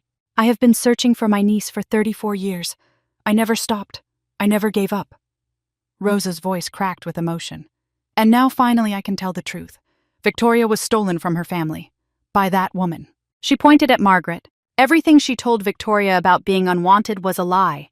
Everything she told the world about graciously taking in her husband's illegitimate child was a lie. She stole a baby from a grieving family and then spent 3 decades punishing that baby for existing. Rosa turned to me, tears streaming down her face. You were always wanted, Victoria. Always loved. You were never alone. I was always here waiting for you to find your way home. I pulled her into a hug, held her tight while the whispers swirled around us, felt her tears on my shoulder mixing with my own. When I let go, I turned to face Margaret. She was standing alone now. The guests had moved away from her, unconsciously, instinctively putting distance between themselves and the woman they had just learned was a fraud. These were her people, her society, the world she had spent 60 years building, and they were all watching her fall. This is absurd, Margaret said, but her voice was shaking. She's lying. They're all lying. Victoria has always been jealous of this family, and now she's invented some fantasy to— I have your letters, Margaret. I held up the folder. In your own handwriting. If you attempt to contact Victoria again, I will have you arrested for stalking. She is my daughter now. That proves nothing. I have bank records showing payments to Derek Morrison, monthly, for 3 years. Payments that came from the family foundation. Loans, family loans. Embezzlement. I let the word hang in the air. The DA is very interested in reviewing those records. Margaret looked around at the faces surrounding her, at the judgment, the disgust, the morbid fascination. Her mask finally cracked. The perfect composure, the elegant dignity, all of it fell away. What remained was ugly, desperate, cornered. You ungrateful little bitch, she hissed. After everything I did for you. You did nothing for me. You took me from people who loved me and raised me in a house where I was never wanted. You let me spend 34 years thinking I was worthless when the truth is, you were the one who wasn't worthy of me. I stepped closer. You could have loved me. You could have chosen to see me as your daughter regardless of biology. You could have been a mother to me. Many women raise children who aren't biologically theirs and love them completely. You chose not to. I never wanted to be your mother. I know. I smiled. It wasn't kind. And now everyone else knows too. I turned to face the crowd. Margaret Lawson is not the woman you think she is. She's not a philanthropist. She's not a society matriarch. She's not a loving mother who made sacrifices for her family. I held up the folder one last time. She's a liar, a thief, and a woman who stole a baby from her family and spent 34 years making that baby believe she was worthless. I dropped the folder onto the table. The evidence is all there, for anyone who wants to see it. Lexi was crying, not pretty tears. Ugly, choking sobs. Her makeup running her perfect facade crumbling just like Margaret's. You ruined everything, she said. You ruined our whole family. Your family was ruined long before I did anything, Lexi. It was built on lies. I just exposed them. What am I supposed to do now I have nothing? You took everything. I took what you owed, nothing more. I looked at her. Really looked at her. At the woman who had been my sister, my tormentor, my nemesis. You could have been different, you know. You could have been a real sister to me. Instead, you spent 34 years making sure I knew I was less than you. I didn't know about any of this. Would it have mattered? I asked. If you had known I was only your half-sister, would you have treated me better, or would you have found even more reasons to look down on me? Lexi didn't answer. She didn't have to. We both knew the truth. Goodbye, Lexi. I hope someday you learn to be a better person. For your children's sake, if not for your own. I turned away. I found Sophie in this crowd standing with Marcus. Her purple dress was bright against the green grass. Her eyes were wide, taking everything in. It had started with Sophie in this dress frozen and humiliated at Emma's party. It was ending with Sophie in this dress surrounded by people who loved her watching her mother fight back. I walked over, knelt down to her level. Mommy, is it over? Almost, baby, almost. Did you win? I looked at Margaret standing alone by the fence, at Lexi sobbing at a table, at the crowd of witnesses who would carry this story forever. Yes, sweetheart, we won. Sophie hugged me tight, her small arms around my neck, her warm breath against my shoulder. I'm glad. You were very brave, Mommy. Thank you, baby. That means everything to me. I faced Margaret one last time. She was standing at the edge of the garden near the gate, ready to flee, ready to run from the wreckage of her reputation. You chose this, I said. I gave you a chance to walk away, to end this quietly. You chose war instead. This isn't over. Her voice was a rasp. You think you've won, but this isn't over. For you? Yes. It is. I stepped back. The police have been notified about the embezzlement. The charity board has been informed. By Monday, you'll have nothing left. No foundation, no society friends, no reputation. You can't do this to me. I already have. I met her eyes. Goodbye, Margaret. I hope the next 34 years are as lonely as the first 34 were for me. I turned my back on her, walked toward my family, my real family. Marcus, Sophie, Rosa. As I reached them, Sophie slipped her hand into mine. Mommy. Yes, sweetheart. Can we go home now? I looked at the chaos behind us. The whispers, the stares, the wreckage of everything Margaret had built. Rosa put her arm around my shoulders. Marcus took my other hand. Yes, baby, let's go home. And we walked out together, leaving the past behind. That night, after the guests had gone and the caterers had cleaned up and the garden was quiet again, I sat on the back porch with Rosa. Sophie was asleep. Marcus was inside, fielding phone calls from journalists and lawyers and people who had been at the party. The story was already spreading. By tomorrow, everyone would know. How do you feel? Rosa asked. I thought about that question. Really thought about it. Empty? I said finally. But in a good way, like something that was weighing me down is finally gone. That's the truth, Rosa said. Truth is heavy when you're hiding it, light when you let it out. I looked up at the stars. Wondered if Elena could see us. Wondered if she was proud. Do you think I did the right thing? I asked. Exposing her like that in front of everyone. I think you did what you had to do. Rosa took my hand. Margaret gave you no choice. She chose war. You just finished it. But was it justice or was it revenge? Rosa was quiet for a long moment. Maybe both, she said finally. Maybe sometimes they're the same thing. Maybe sometimes the only way to get justice is to fight for it yourself. I thought about Sophie's question from weeks ago.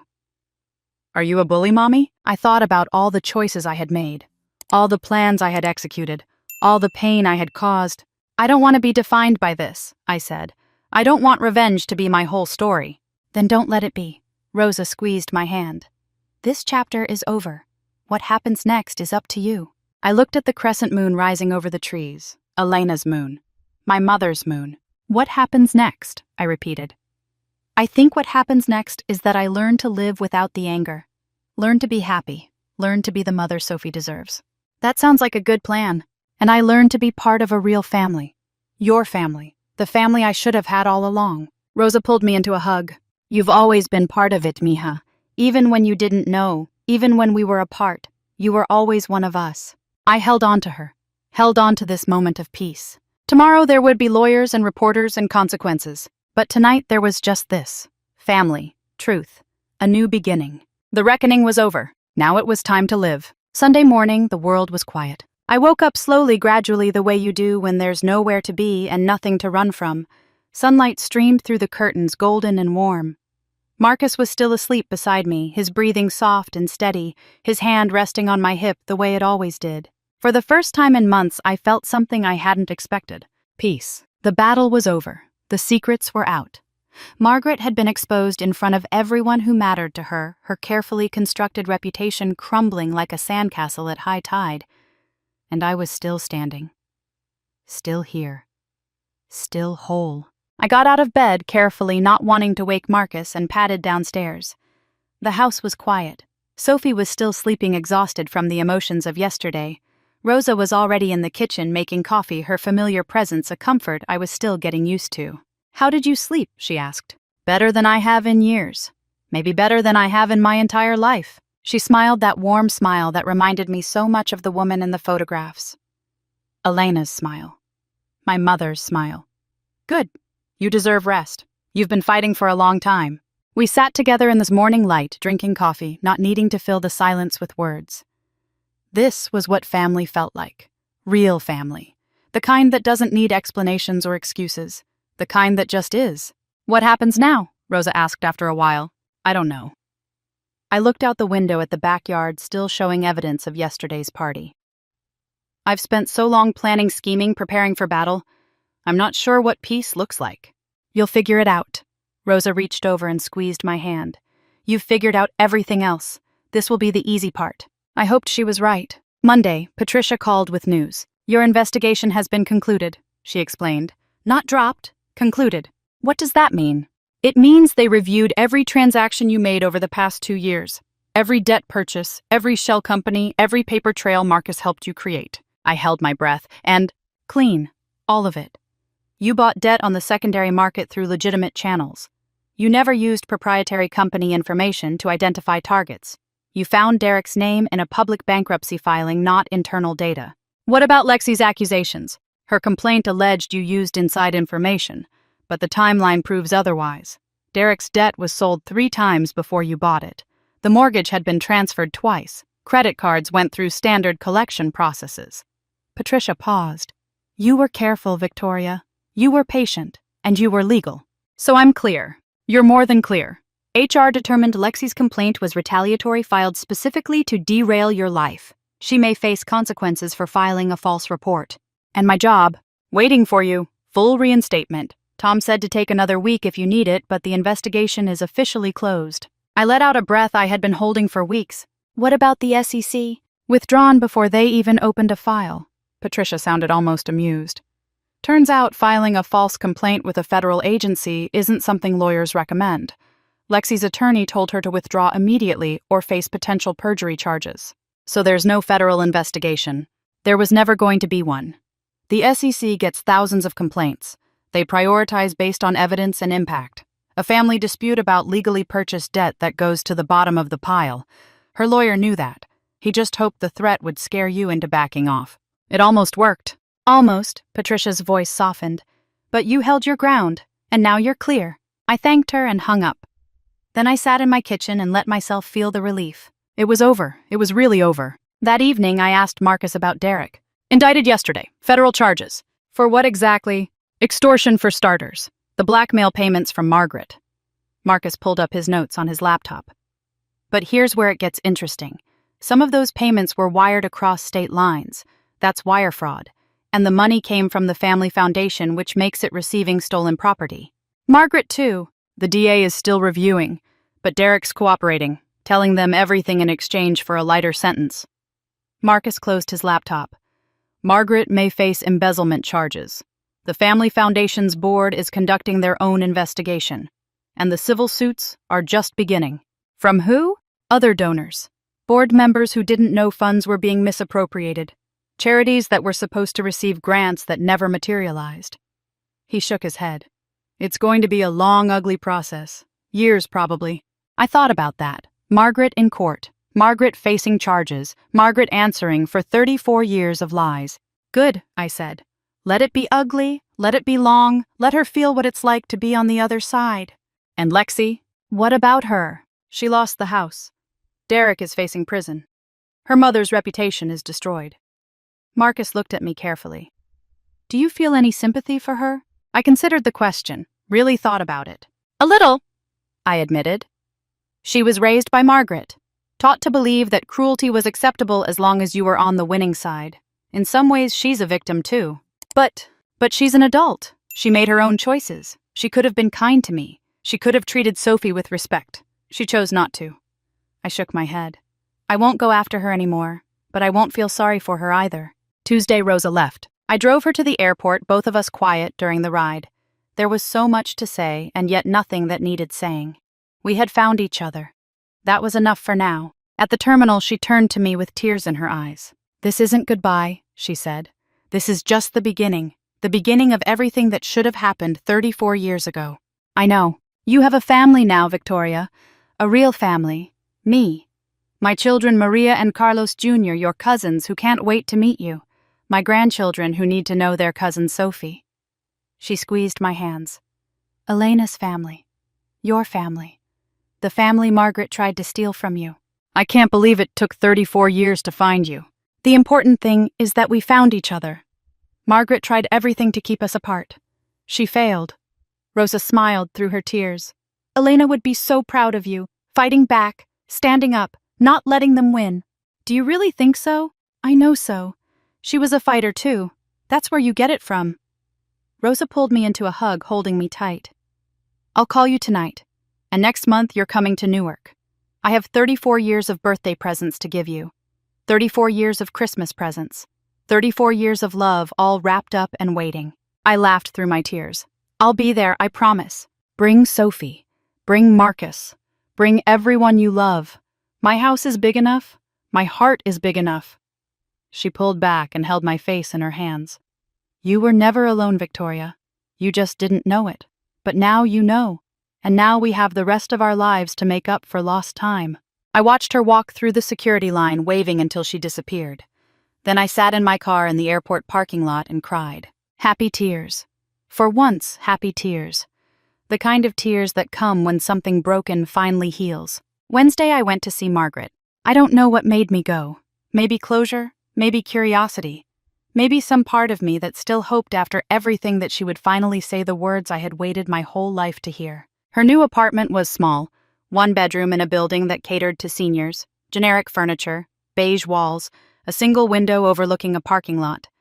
Nothing like the mansion she had lived in for 40 years with its marble floors and crystal chandeliers and gardens that required a full-time staff to maintain.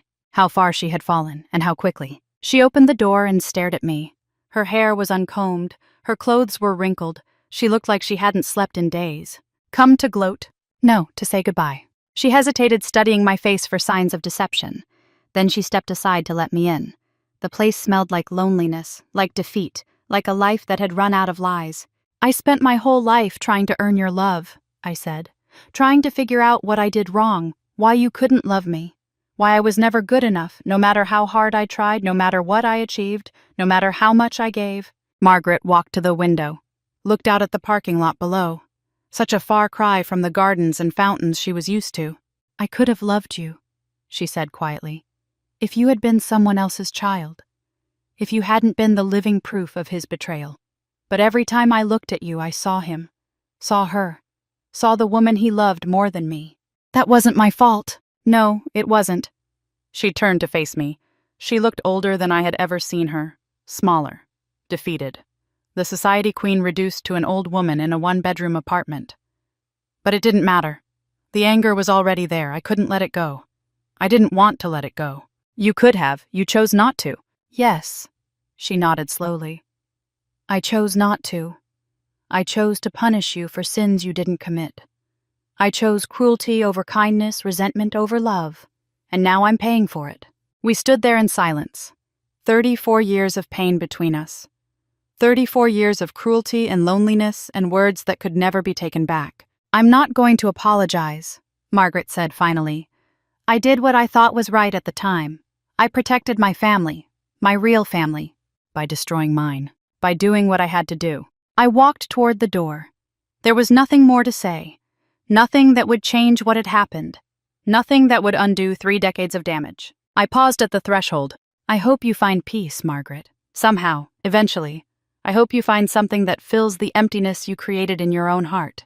And if I don't, then you'll die alone, having never known what it felt like to be loved for who you are, instead of who you pretended to be. You'll die knowing that the only family you have left is the one you pushed away. Her face crumpled just for a moment. Then the mask came back. Goodbye, Victoria. Goodbye, Margaret. I closed the door behind me, and I never looked back. Thursday afternoon, Sophie found me in the backyard. I was sitting on the old wooden bench watching the clouds drift by. The same bench where I had sat during my darkest nights, wondering if I was doing the right thing. Wondering if I was becoming a monster. Mommy? Yes, sweetheart. Remember when I asked if you were a bully? My stomach tightened. That question had haunted me for weeks. I remember. I've been thinking about it. Sophie sat down next to me, her expression serious. More serious than any 7-year-old should be. I don't think you're a bully. I think you're like the heroes in stories. The ones who fight back when people are mean. Fighting back can look like bullying sometimes. Maybe. Sophie considered this. But bullies hurt people for fun. You weren't having fun. You were sad the whole time, and you only hurt people who hurt you first. 7 years old? So much wisdom in such a small person. I hope you're right, sweetheart. I know I'm right. She leaned against me, her head on my shoulder. And you know what else? What? You stopped when it was over. Bullies don't stop. They keep going and going because they like it. But you stopped. That means you're not a bully. I put my arm around her, held her close. This child who had started everything. This child who had made me brave enough to fight back. When did you get so smart? I learned from watching you. We sat there together watching the clouds drift by, mother and daughter, finally at peace. 1 month later. Life had settled into something like normal. Better than normal, actually. Better than it had ever been. I went back to work. Tom welcomed me with a handshake and a quiet apology for everything I had been put through. The investigation was closed. My reputation was intact. If anything, people respected me more for standing up to a family that had tried to destroy me. You handled it with grace, Tom said during our first meeting back. A lot of people would have crumbled under that kind of pressure. I had good support. You had good instincts, and you were careful. That matters in this business. Marcus and I were stronger than ever. The crisis had brought us closer, forced us to communicate in ways we hadn't before. We talked more now, shared more. He knew all my secrets, every dark corner of my heart, and he loved me anyway. Maybe because of it. I'm proud of you, he told me one night lying in bed in the darkness, for seeing it through, for not giving up. I couldn't have done it without you. Yes, you could have. He pulled me close. But I'm glad you didn't have to. Sophie was thriving. The bullying had stopped completely. The children who had tormented her were now keeping their distance, their parents too embarrassed by their connection to the scandal to encourage any further contact. She had made new friends, real friends who didn't care about her family drama. She laughed more, worried less. She was just a kid again, the way she should be. One afternoon I watched her playing in the backyard with 2 girls from her class. They were making flower crowns and giggling about something I couldn't hear. Normal kid stuff. Happy kid stuff. This was what I had fought for. Not revenge, not destruction. This, her happiness, her freedom, her chance to grow up without the weight of my family's dysfunction crushing her. And Rosa. Rosa called every few days. Sent photos of Elena, of their childhood, of the life I might have had. She was planning a big family gathering for Thanksgiving. All the cousins, all the aunts and uncles, everyone who shared our blood. For the first time in my life, I had an extended family. People who looked like me, who shared my history, who had wanted me from the beginning. The revenge had been satisfying. I wouldn't pretend otherwise. Lexi had lost everything. The house was sold at auction. The cars were repossessed. The reputation she had spent her whole life building was in ruins. Derek was awaiting trial, facing years in prison. Their marriage was officially over. Lexi had moved into a small apartment across town, working as a real estate agent. Now her society friends having abandoned her as quickly as they had abandoned Margaret. I saw her once in a grocery store. She looked up and our eyes met. For a moment I thought she might say something. Apologize maybe, or attack me again. But she just turned and walked away, and so did I. Margaret had been forced to resign from every board, every charity, every social organization that had once defined her existence. The embezzlement investigation was ongoing. The civil suits were multiplying. She spent her days alone in that small apartment abandoned by the society that had worshipped her for 60 years. I heard she didn't have any visitors, not even Lexi. But the revenge wasn't the most important thing. I knew that now. That night I read Elena's letter one more time. I kept it in a frame now on my nightstand. A reminder, a touchstone. The words of a mother I had never met but who had loved me completely. My darling child, she wrote. You were wanted. From the very first moment I knew you existed, you were wanted. You were not a mistake. You were not an accident. You were the best thing that ever happened to me. I traced the words with my finger. For 34 years I had believed I was unlovable. That there was something fundamentally wrong with me. That I was a burden, a mistake, a problem to be tolerated rather than a person to be loved. Margaret had made me believe that. Had spent 3 decades reinforcing it every day, with her coldness, her dismissals, her 1,000 small cruelties that had carved themselves into my soul. But she was wrong. I was loved, I had always been loved. By a mother who died to give me life. By an aunt who never stopped searching. By a husband who stood by me through everything. By a daughter who saw me clearly even when I couldn't see myself. Sophie appeared in my doorway, her hair still damp from her bath, wearing her favorite pajamas. "Mommy, will you tuck me in?" "Of course, baby." I followed her to her room, pulled the covers up to her chin, brushed the hair from her face. "Mommy?" "Yes." "I'm glad you're my mom. I'm glad you're my daughter." She smiled. That beautiful, innocent smile that made everything worth it. Everything I had done, everything I had fought for. It was all for her, for this moment, for this life we had finally built. "I love you, Mommy, to the moon and back." The words hit me like a wave. Our special phrase. The one I had taught her when she was a baby. The same words I now knew Elena had written in her letters, her way of expressing a love too big for ordinary words. "I love you too, baby, to the moon and back." And around again. I felt the tears spring to my eyes. "And around again, forever and ever." She giggled. "That's a lot of loving." "It is."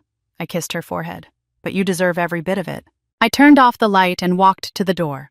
Paused to look back at her, this perfect child, this gift I had almost been too broken to receive. "Good night, sweetheart." "Good night, Mommy." I closed the door softly and stood in the hallway for a moment. The house was quiet. Marcus was reading in bed. The night was peaceful. For the first time in 34 years, I felt whole. I walked back to my bedroom and picked up Elena's letter one more time. "You are loved, you are enough, just as you are." I finally believed it. Not because Margaret had been defeated, not because the revenge was complete, not because the world had finally seen the truth. I believed it because I had learned to love myself. Despite everything. Because of everything. The little girl who had been invisible, who had been dismissed, who had been made to feel worthless, she was still inside me. She would always be inside me. But she wasn't alone anymore. She was loved. She had always been loved. And that was enough. I put down the letter and looked out the window at the stars. Somewhere out there, Elena was watching. I believed that now. I had to believe it. "Thank you," I whispered into the darkness. "For loving me. For fighting for me. For giving me life." The stars twinkled back. Silent, eternal, beautiful. I climbed into bed beside Marcus. He mumbled something and pulled me close, his arms wrapping around me automatically even in sleep. "Everything okay?" he asked sleepily. "Everything's perfect." "Good." He kissed my shoulder. "I love you, you know." "I know, I love you too." Within minutes, his breathing had deepened again, returning to sleep. But I stayed awake a little longer, listening to the quiet of the house, feeling the warmth of his body beside me. I thought about the journey that had brought me here.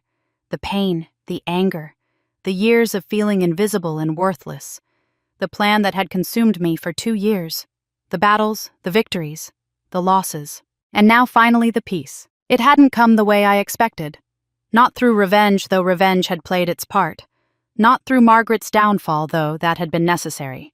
It had come from something simpler, something more profound. It had come from finally believing that I was worthy of love. Not because of what I had done. Not because of what I had achieved. Not because I had destroyed my enemies or vindicated myself in the eyes of the world, but simply because I existed. Because Elena had wanted me. Because Rosa had searched for me. Because Marcus had chosen me. Because Sophie needed me. Because I was enough, just as I am. The crescent moon necklace glinted on my nightstand, catching the light from the window. Elena's gift. My mother's love reaching across 34 years and beyond death itself. I closed my eyes and smiled. Tomorrow would bring new challenges, new joys, new opportunities to build the life I had always deserved. But tonight I was at peace, and for the first time in 34 years that was enough.